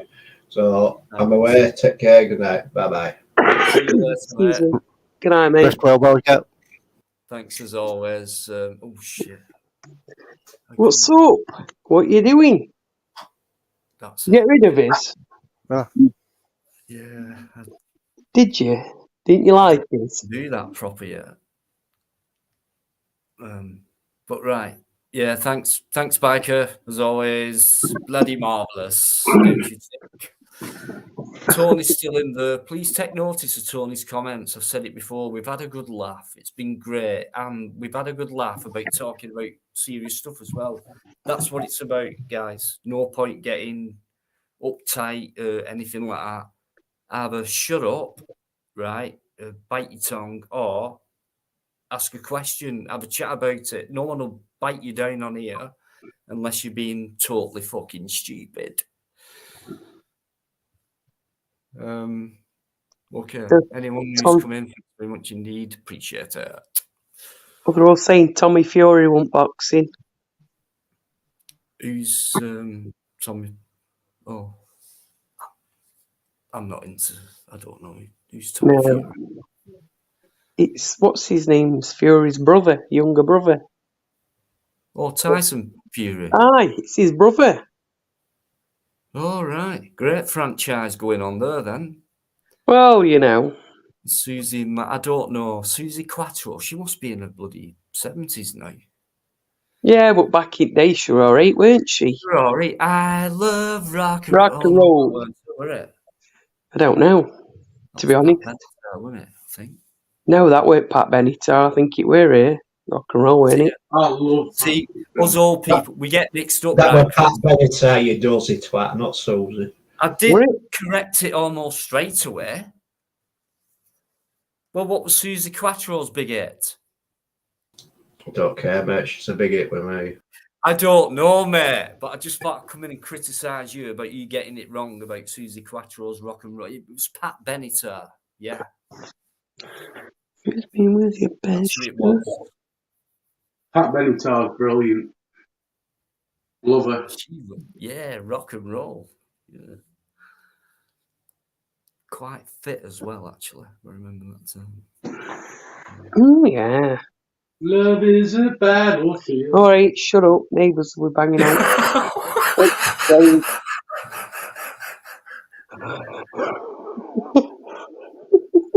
I know I would. I'd be like, shut the fuck up. Hit me with your best. Shut up, neighbours. Have you had complaints before or something? Not from his singing now. From surround sound system. Yeah. Don't want to know. No, surround sound Cardboard system. walls up. Yeah, they are actually cardboard walls. Are shocking. Right, Amanda, right. I'm allowed. Oh, brilliant. Thanks so much for your company. Really appreciate it. Could do with a cheer up tonight. You've made my night. Brilliant. Thank you. Yeah, we've got another 15 minutes though, Dino, because we've got to be up early. No, Yeah, that's. I'm not going to be late it's tonight. fine. Yeah, no worries. No worries at all. Brilliant. We've got See you on get Tuesday. up and Probably. Yeah. So yeah, good. Well, Biker's still there backstage, but yeah, Is he? What's he doing? Oh, I know what he's doing. he's. I don't know. I reckon he's having a look now. See if I he don't can know see. what he's. He wants to see Susie in a real form. He's checking out the real Susie. Mad Monk. Right. Okay. Fury 1. All right. Well done, Fury. I've just printed a picture off my bedroom wall. 15. What's he say? Bedroom wall? I said, I'm just printing a picture off of my bedroom wall to show. I wonder if your missus would enjoy that. You're going to put it in between you? As long as you ain't got your pink cactus out. I should be holding it. He'll be cropping it in. Tony, is that coming from the WEF or was that coming from? What's that? 15-minute cities are not about convenience, they're about net zero and control. Of course. No private vehicles, 3 item closing per year, no meat or dairy, 1 short flight every 3 years to achieve by 2030. Is that Schwab's agenda, Tony? Let us know, mate. Keep them coming in because we can do a laugh on it and we can do stuff like that as well. 3 items of clothing. I think we should as well, especially when people say, what shall we do to change the world type of thing. Listen to people like Tony who comes out with information like that. Nice one, mate. Someone's got back feed. Was Susie in Minder? I don't know. 8 years. Susie Quattro. No, 7 years. Is it me with feedback? Well, I'm No, it's mounted, so time it now. can't be me. So it's finished. Okay. Yeah. The thing is, everybody makes the statements about what's happening or what we're going to do about dealing with it, because at the end of the day, I don't think protests are getting heard by certain people, but how do you get the message out there? You know what I mean? How do we get the people to stand up against it? How, it's difficult. It is difficult. It's like saying all you have to do is get rid of your TV. Let's say everyone did that. Do you think there'd be a change in people's perceptions about the world then if they actually stuck to not having a TV? The thing is, you can It's see, not going to Or do you change think though it'll by just be getting the rid of your same, TV, is it it? would carry on the same? you can see what half of the crap they're going on about is bullshit. You can see that. It's quite obvious. You've only, you've only got to work it out that, half of the stuff that they're saying is not correct.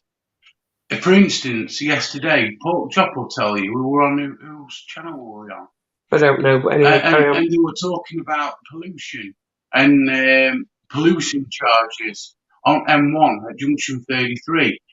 There has been no pollution on Junction 33 for months because it's on a radar, it's on a map on internet that you can actually go on and see what levels of pollution are there, and it's been in green for months. But they wanted to put these, charges, restrictions, and all the rest of it on everybody when Yeah. there haven't been these polluted areas. There were only 2 places in the UK that weren't green. Amazing. Overnight. Have you noticed any changes between the last 20 years and what they're bringing out now? Hell of a lot. Yeah. It's getting more intense, mate. They put Restrictions. It's not just, it's on everything, isn't it? Food, Yeah. or cars, you name it. They're really tightening up on everything. Hence, 15-minute cities. Well, things like exactly. that. I think the last 15 years. What's the point when everything's all right, as long as we make it work properly the way it's going now? Don't tell me there's fucking 9 billion people in this world. Where have you got that figure from? You want me to believe that? I tell you what, 80-90% of people do automatically. How do you know? How do you know 9 billion people really? And there's not enough space on the world to put all these people. No, we've probably got half of them over here. The thing is, though, Dino, right? On a small island, Amanda, yeah. They're all, sorry for swearing, but they're all fucking hypocrites because at the end of the day, you get all these Greenpeace wallers, right, who are going on about ozone layer, taking private jets across ocean to do a protest about how friendly we need to be to Earth, right? Who are these people? Yeah, I think they're just paid. They're just paid by the, It's a great show, doesn't it? It does convince people, just like Coronation Street does. People are actually, just a stupid little sentence. I heard a story that someone was on the street, they spotted an actor, and they actually called them by the character name. That's right. Oh, that's yeah. right. Paul. Yeah. That's right, Paul. And it's rubbish, mate. It's absolutely crap. Right. You go 1 mile an hour above 60 in these congestion zones on motorway, and they'll give you a ticket, mate. And they prove that it don't make a difference. In fact, some cars put less pollution out at 70 mile an hour than they do at 60. It's crazy. Absolutely. Well, you're going crazy. through there quicker, aren't you? So you're not going to believe in any pollution. No, it's I'm not joking. that. Fucking hell. The engines.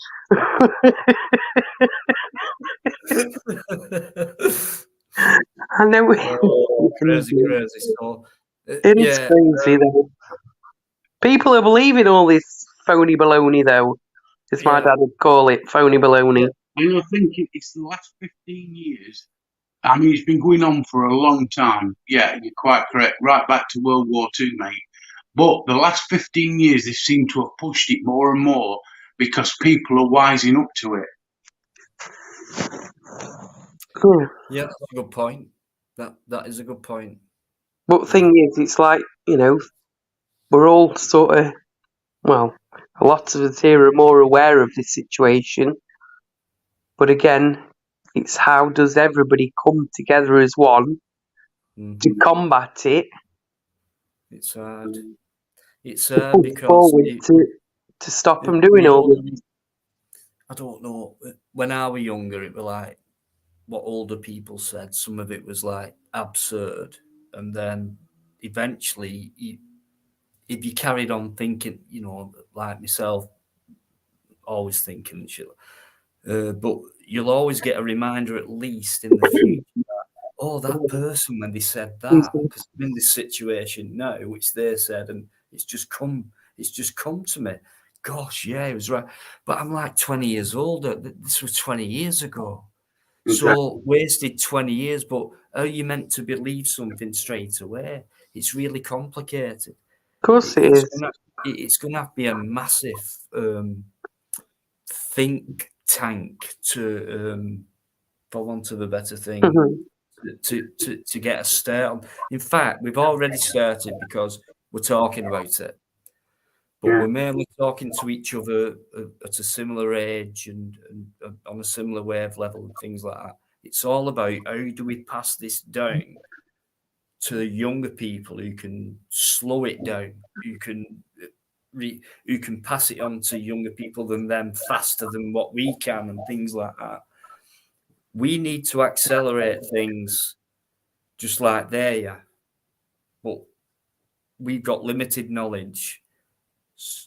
They've got as much knowledge as they need, but they're only telling us through TV, radio, newspapers, etc., a certain amount of knowledge that they need us to know in order for people to fit in that way in society and things like that. And your rebels and people like us, things like that, we get persecuted and ridiculed and cast out or whatever, or looked down upon as being a weirdo or a conspiratorialist and things like that. People jump onto that as well and things like that.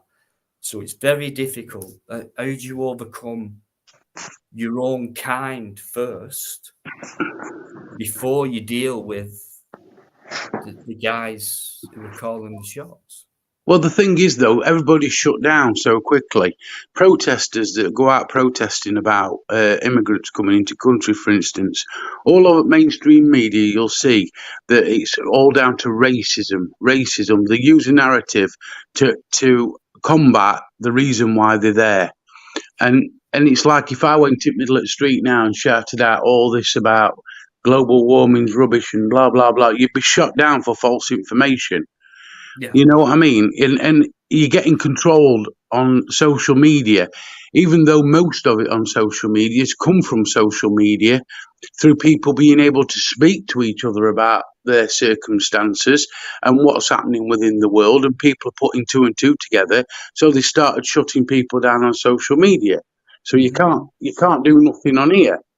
You know, so they're trying to restrict every type of platform that you can get on, or any type of way, like they're on about stopping protesting and things like that. Any sort of way that you can put your word out there, they're trying to kibosh it just for their own narrative.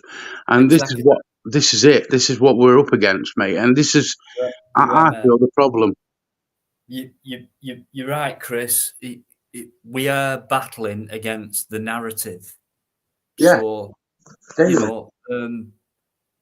imagine how people would be in their daily lives if they never watched TV. Be totally different. The society would be totally different. Be different altogether. We don't watch TV.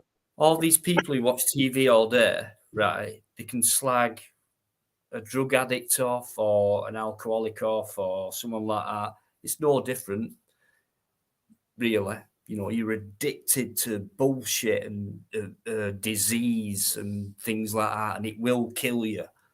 You know, it's a drug. Yeah. You know, you're absorbed in this unruly world. You know, you don't know where you are. Just like a drug addict, you don't know where you are. It's my higher power. I'll watch this. I'm in my higher power. You know, nothing will touch me. You know, this is what I believe. It's the way I want to go. It was proved in 80s and 90s, weren't it, that they were putting subliminal messages in adverts so you go out and buy products. You know what I mean? And this is TV for you. That's the power that they've got. Get rid, yeah. For me, I got rid of mine 7 years ago. Never hardly watched it before. And every time I say that, a lot of people say, "Yeah, I've got a TV, Dino, but I don't watch it." And then I said, "Fair enough, yeah, but I'll put my YouTube, I'll put whatever's on me, like I'll put it on a bigger screen. It's on my telly. I'll watch what's on the internet on my telly. I don't watch TV like ITV and BBC. Like, yeah, they do. If you got rid of that, you know, you'd feel a lot different as well, because you've not got this big fucking screen somewhere around you.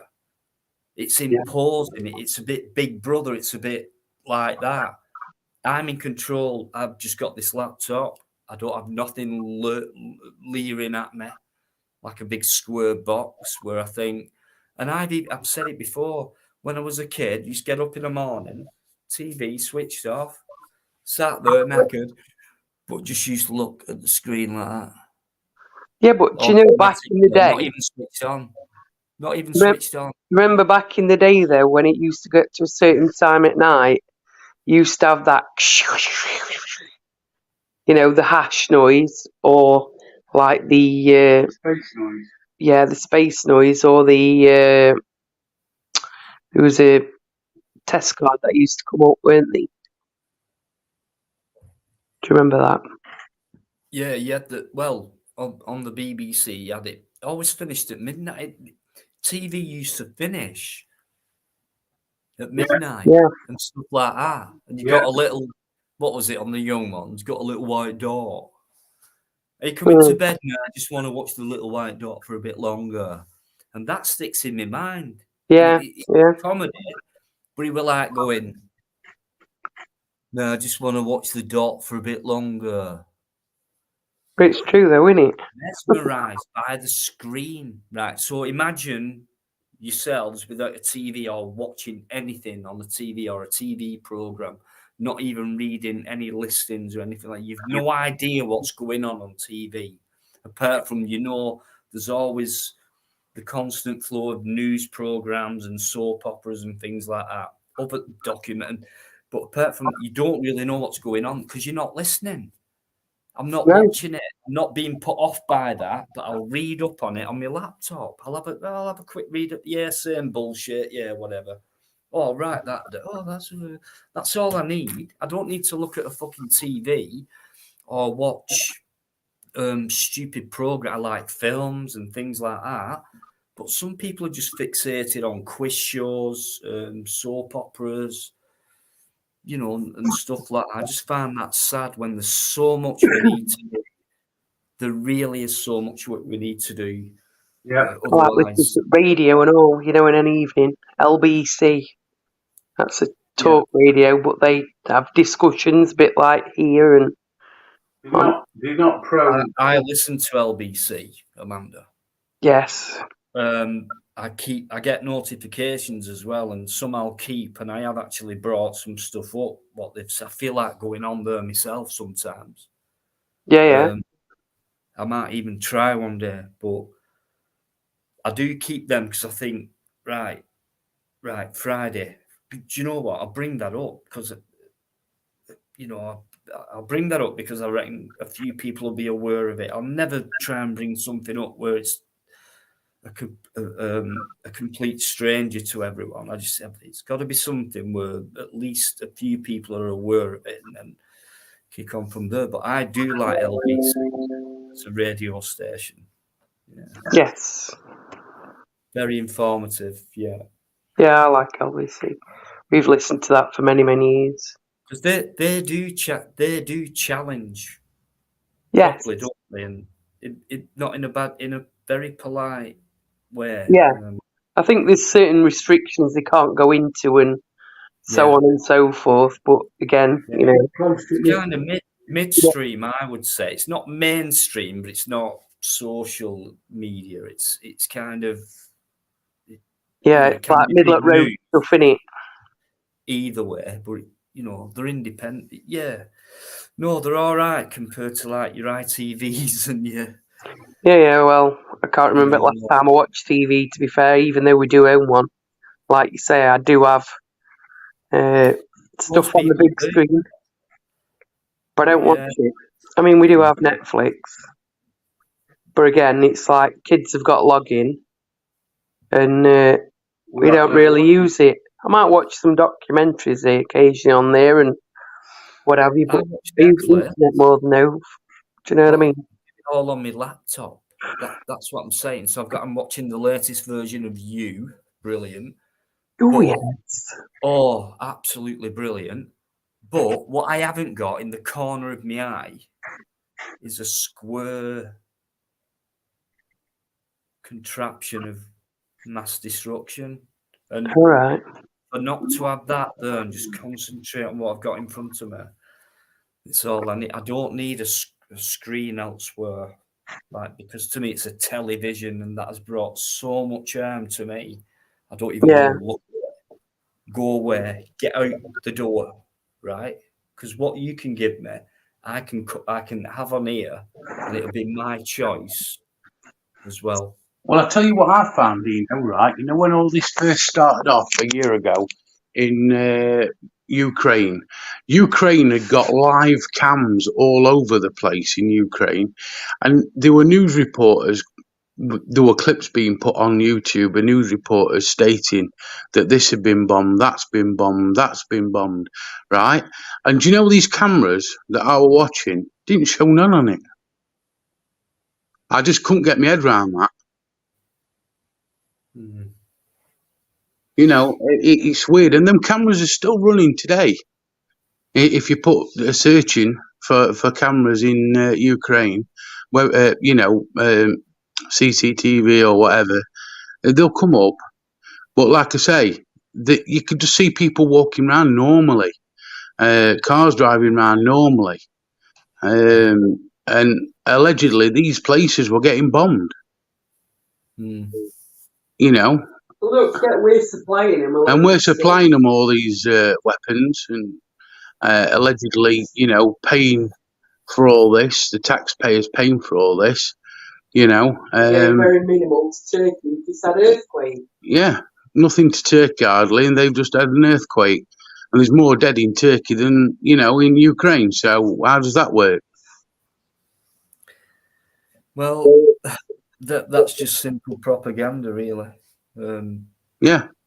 Diversion, you know, making people believe in a certain way about something what's not really happening.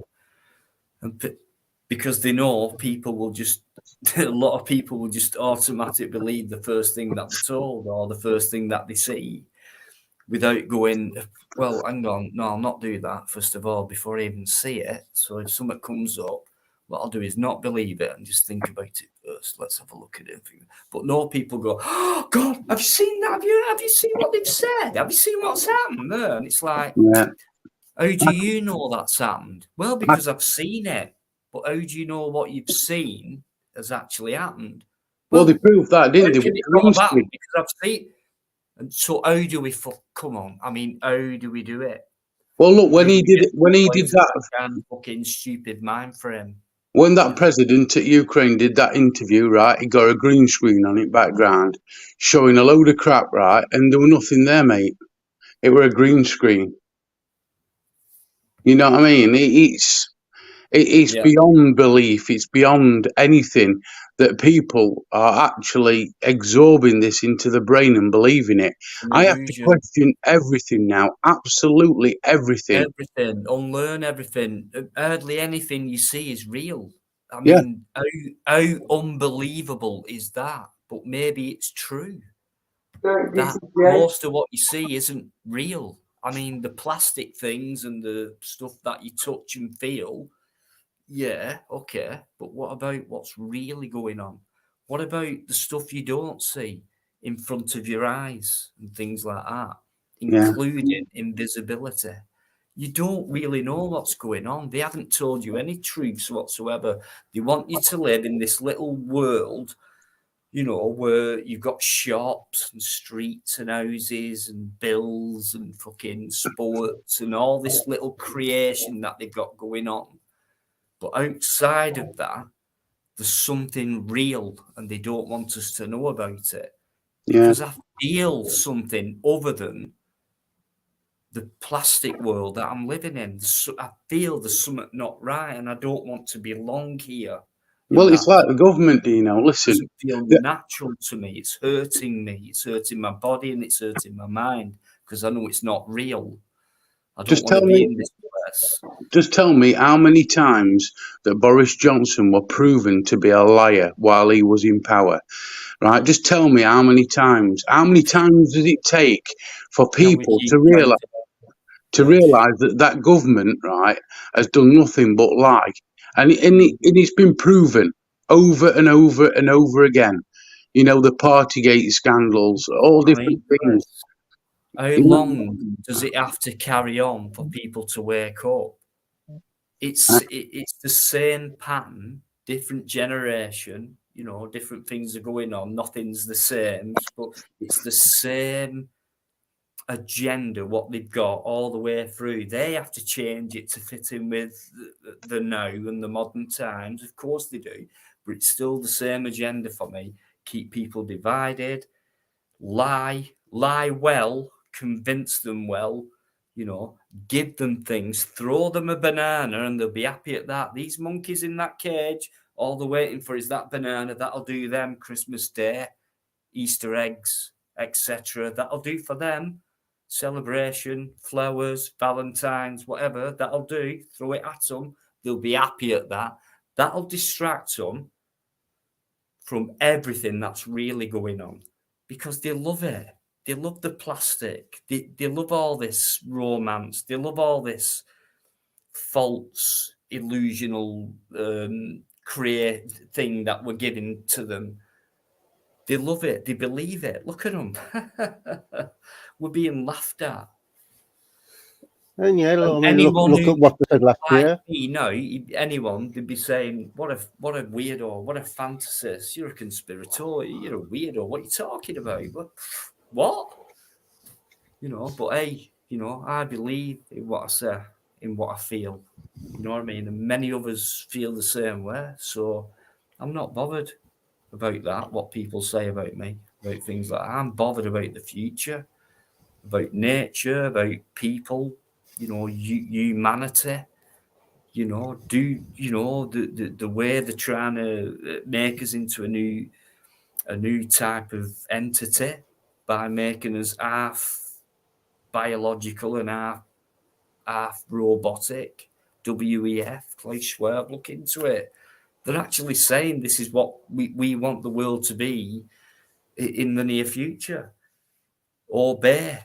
Command more. You will command you more, and you must obey more because you're not doing it now because you're too rebellious because you still got too much of your nature about you.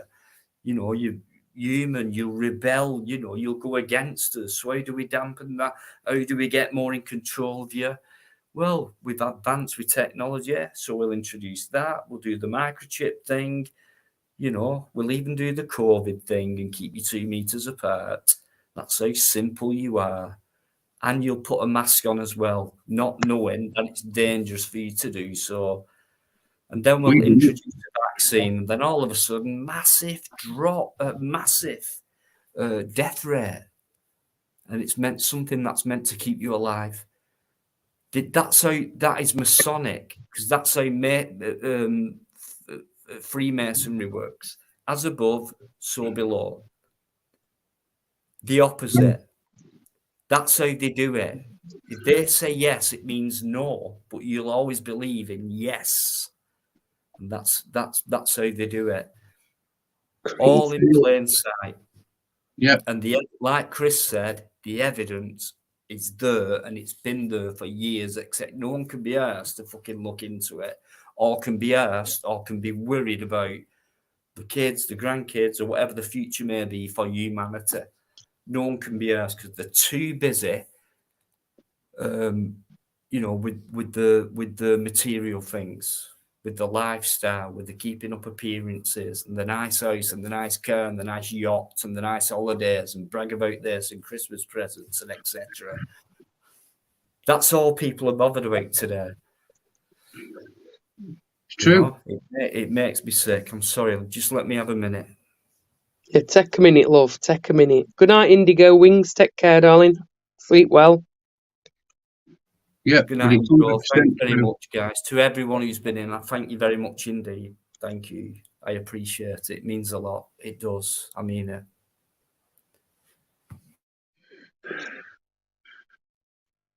Let's have a look, see what the chatters are saying. While Dino has a memento.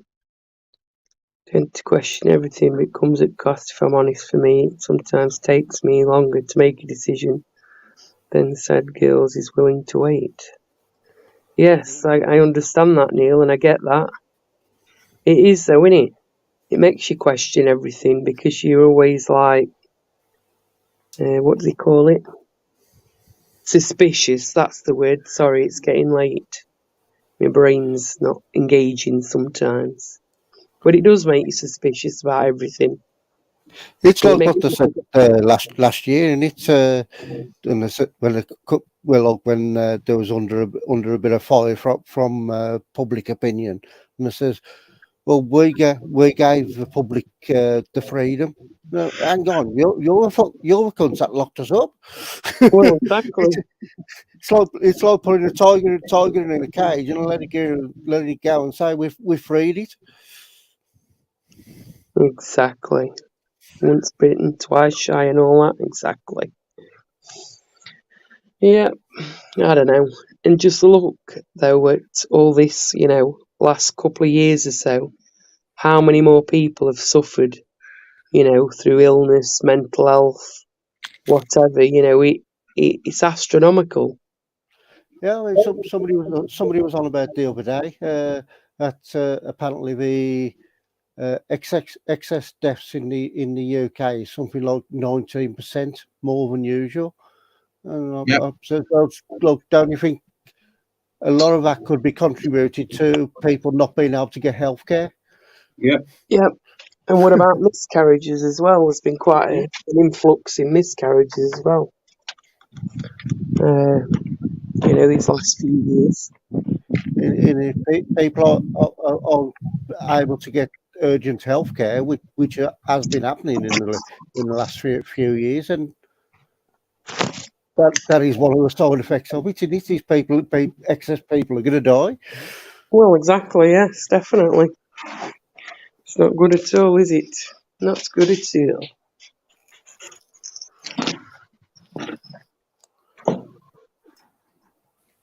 Yeah, Tony, thanks for that. Like I said, guys, Tony's no fool. If you don't believe him, just check it out. Just take a bit of time and check things out. And if you disagree, he'll gladly debate you on that. So will us on here, and that's what we need to do.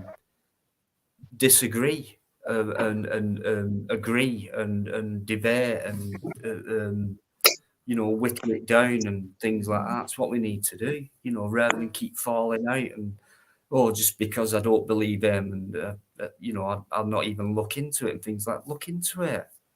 What's wrong with that? It won't take much time. Don't try and prove anyone wrong just because of what they've said without you looking into it and things like that. We'll never move on like that. Do you know what I mean? Just stay in stay. Don't strike out with an opinion straight away or a judgment or anything like that. It's not fair on that person or yourself if you want to move on, and even if that person could be wrong about something, there's no point coming back saying, haha, you were wrong and things like that. How are we going to move on like things like that with things like by saying things like that, it's time to grow up, I think. Yeah, you have to question what's been questioned. So basically, if you're scouting about looking for information, somebody might come up with something that looks pretty much like what you're looking for, yeah? But you need to look into that as well, and it's a continuous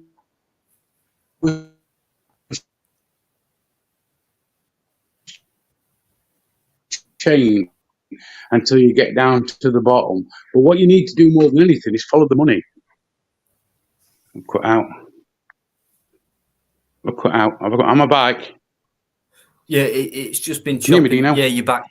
You're back, Chris. Yeah. Look into everything, and always follow the money. Follow the money, and you'll see where it goes. That's what it's all about. Pounds, pence, and dollars, mate. At the end of the day, they don't care what they destroy. They don't care how many people's unhappy. They don't care about nothing but lining the pockets. And at the end of the day, on top of that, you know, there is the bigger plan of really going to town on everybody and putting everybody under control. But if you do your research and research deeply into all this, I've listened to no end of people, and I've been researching. It does tie your head in knots, don't get me wrong. It can tie your head in knots, but when your head gets tied in knots, just take a sit back and just think about what you've absorbed so far, and then go and check that bit of evidence out. And eventually you'll find that most of the stuff that comes back is absolutely bob on.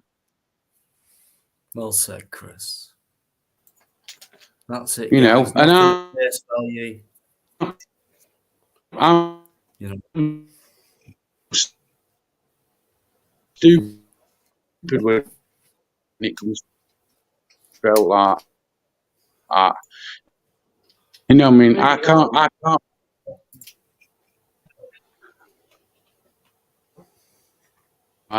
But I can look into things because I've got somebody here outside of me that can.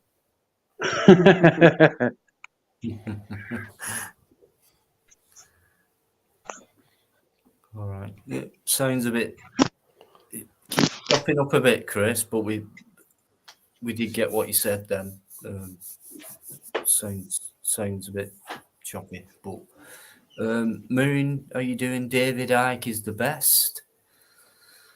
At what? Convincing people about. I'm not Luke. I'm not taking the piss, but convincing We're back. people about reptilians and things like that. I'm back. Sorry about that. Skeptical about things like that. No disrespect by that. Nostradamus. Oh well, 3 wars before peace, 1800. 1800s, Paul. I'm not sure what you mean by that. Nostradamus, yeah. Predictors, yeah. They've always been around. Yep. Yeah. The thing is, I think any one of us right here now can predict what can happen. listen, when it comes to Nostradamus, right, just before we go, right, do you not think that Nostradamus can predict all these things and then people can follow that out to suit their own narrative, just to make it look real?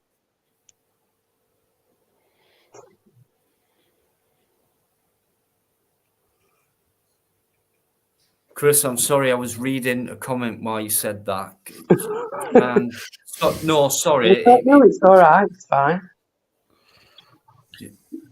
Can you say that again? Sorry. Yeah, I say, when you talk about Nostradamus and things like that, don't you think that these big people who are behind all this, right, could possibly look at what Nostradamus says and use that to fit their narrative? Yeah. Yeah, I do. Nikola Tesla, George Orwell. Yeah. Einstein. Einstein. For me, I've got a different thing on that one, just like Edison and all them so-called inventors who I believe are people who were silent, who come out with the information, passed it on to these prominent people who convinced the world even further because that other person wouldn't. Exactly. That's what I meant by that.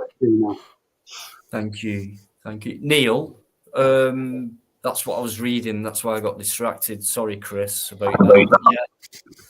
Yeah.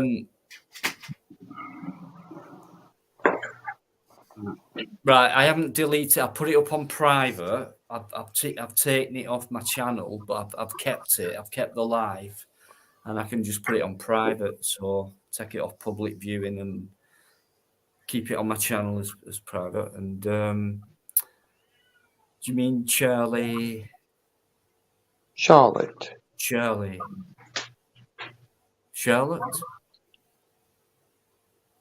Lottie. I'm presuming. Yeah, right. Okay. Hope she's okay if you're watching anyway, love. Right. While you're reading, I'm going to say a very good evening to you all. It's been a blast as always. Very interesting, very informative. Love it. Fantastic, guys. So, I bid you a very good evening. take care. Have a fantastic week, and no doubt we'll see you Tuesday. Lots of love, everybody. No doubt. Yeah, see you, Paul. See you, Tony, Darren, Tony, Neil, everybody in chat, and have a good evening. and UK Transparency, of course. Yeah. And of course, you, Dino. Oh, and you, Dino, yeah. Love to all. Take care. Enjoy your week. Rest well, Thank you all Amanda and much, Chris. guys. Brilliant. See Take you care. soon. See you on Tuesday. Nice You will. one. See you Tuesday. Oh, Bye. Rest well. Bye bye. Oh, thank you. Wow. Oh, good. Is a Mandarin Chris. Wow. Superb. You can't beat it for a conversation. You cannot beat it. Brilliant stuff, guys. I really appreciate you both. I do.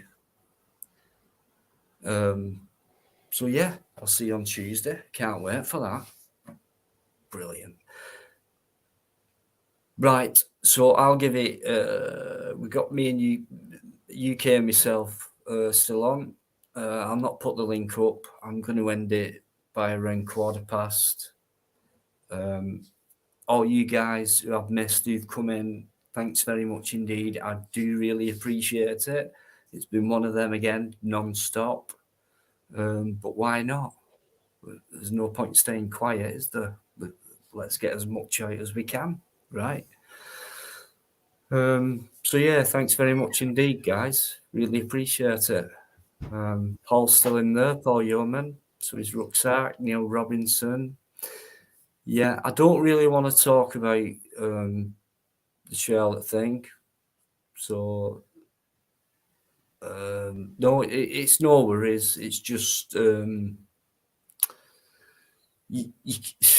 know, it's happened to me. UK will tell you it's been happening to me for months, and it's just what I get when I do a live stream.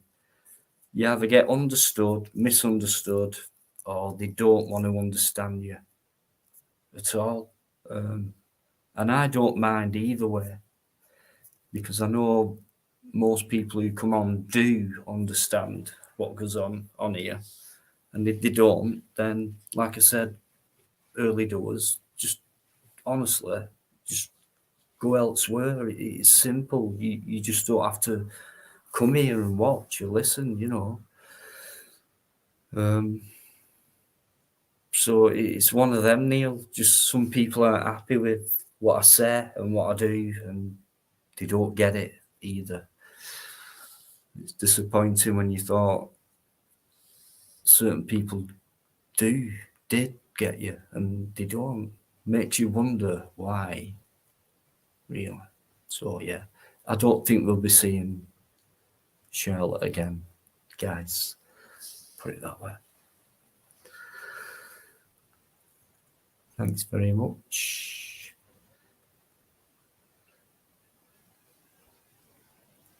Neil, I've said nothing, have I? Undercover troll? Anything like what? Who said that? I haven't.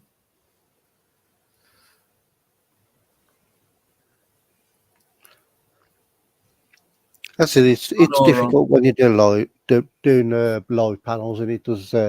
Not everyone's always going to agree with what you're talking about, what's being said, and it's just one of them, isn't it? You can't win. You can't win.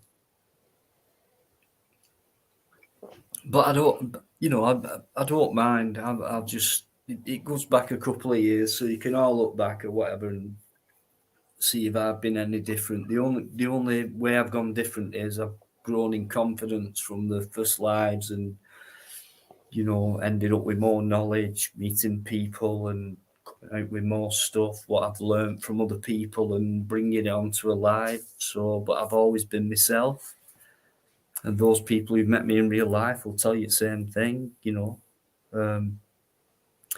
So yeah, I do the best I can every single live. I love doing them. I love the company I get, but you're always going to get, well, you don't know what you're going to get. That's the thing.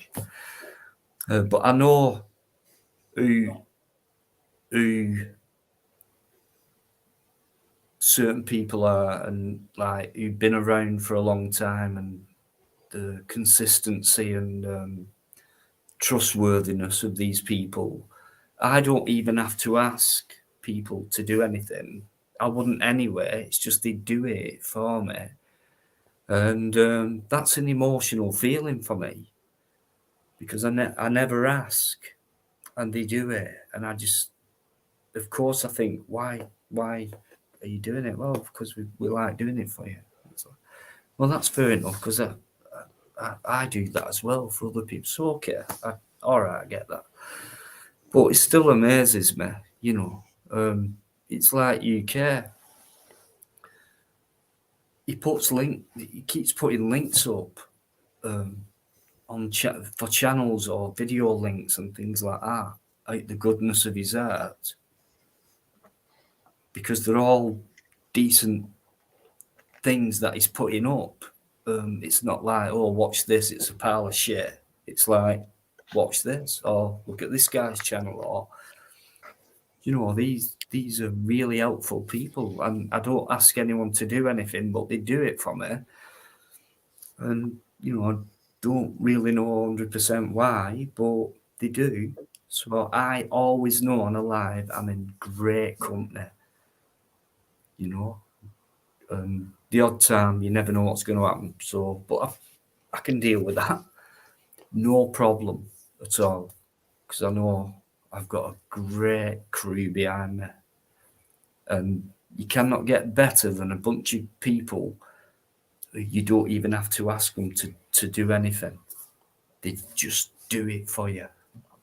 What a feeling that is. You know, absolutely amazing. That, for me, that is love. That's what that is.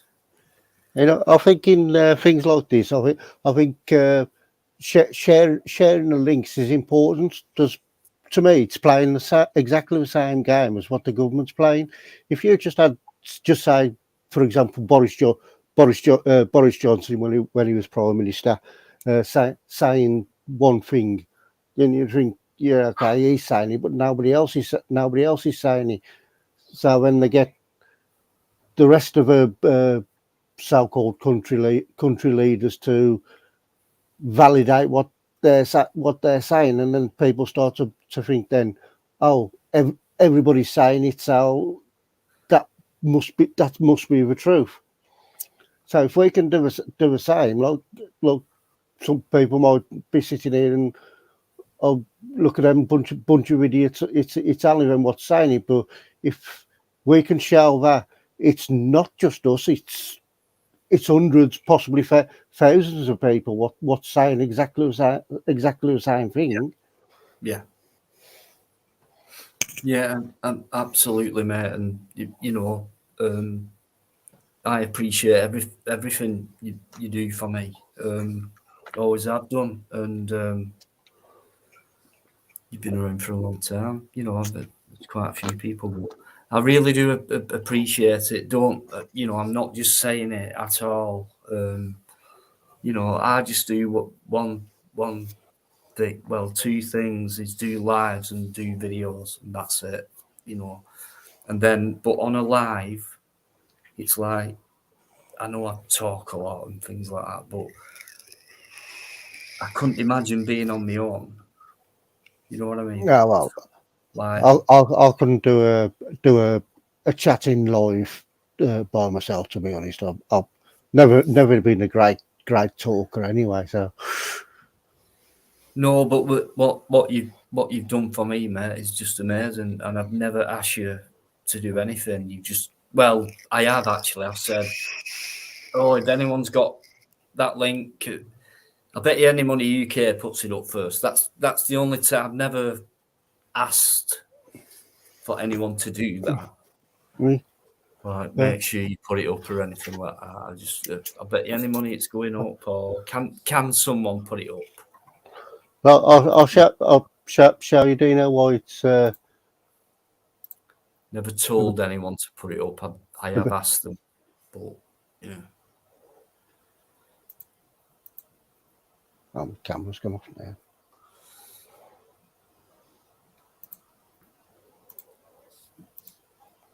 But yeah, I can't ask for more really.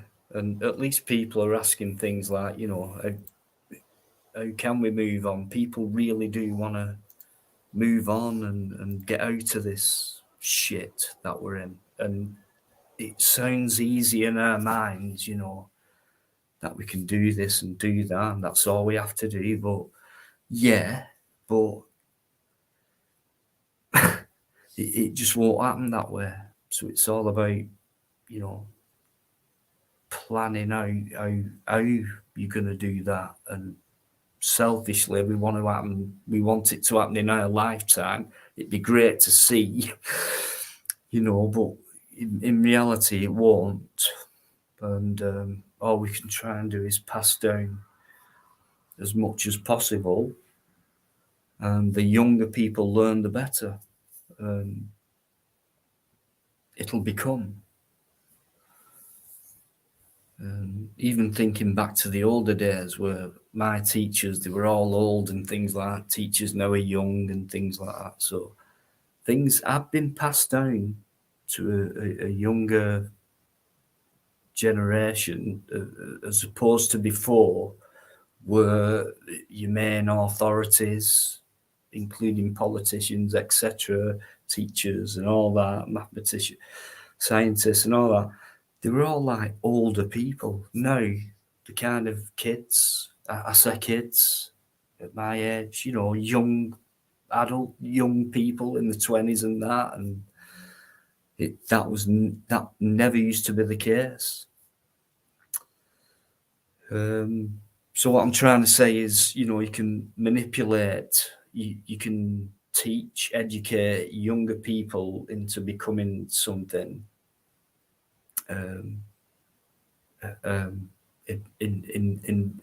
your own way, whatever you want to have for them and things like that. So we can do the same, but not in that way as they want to make them a superstar or an actor or, you know, a teacher or a 25-year-old, or what do they know at that age and things like that. All that is what I'm thinking, you know. So you can easily do it to younger people, you know, get them thinking in a certain kind of way.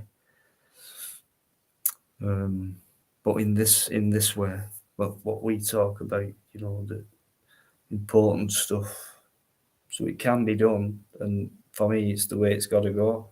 There's no point trying to get through to older people because they're not bothered anymore, and neither are younger people. But if you don't start with that, then you know they've got more time than us, so it's difficult. But yeah, right, I think UK's gone. Could be technical. I'll jump off anyway, guys. Okay. Right, I'll just say goodbye, actually.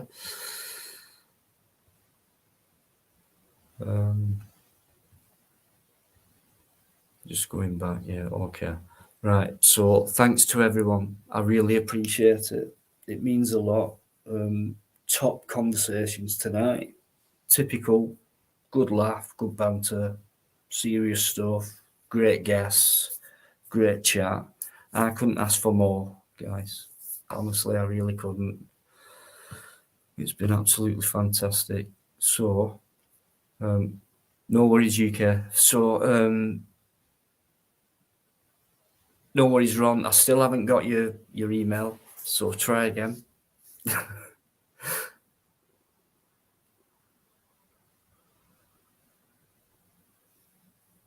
Correct, Neil. Yeah, no worries. Right, okay, guys. So, like I said, thanks for everything. I'll see you on Tuesday. I'll always do my best to get a video in for you and things like that. I'll keep doing. And thanks for your support, your amazing support. Massive respect and much love. Okay? Take care of each other and have a great week. Make it the best you can, no matter what.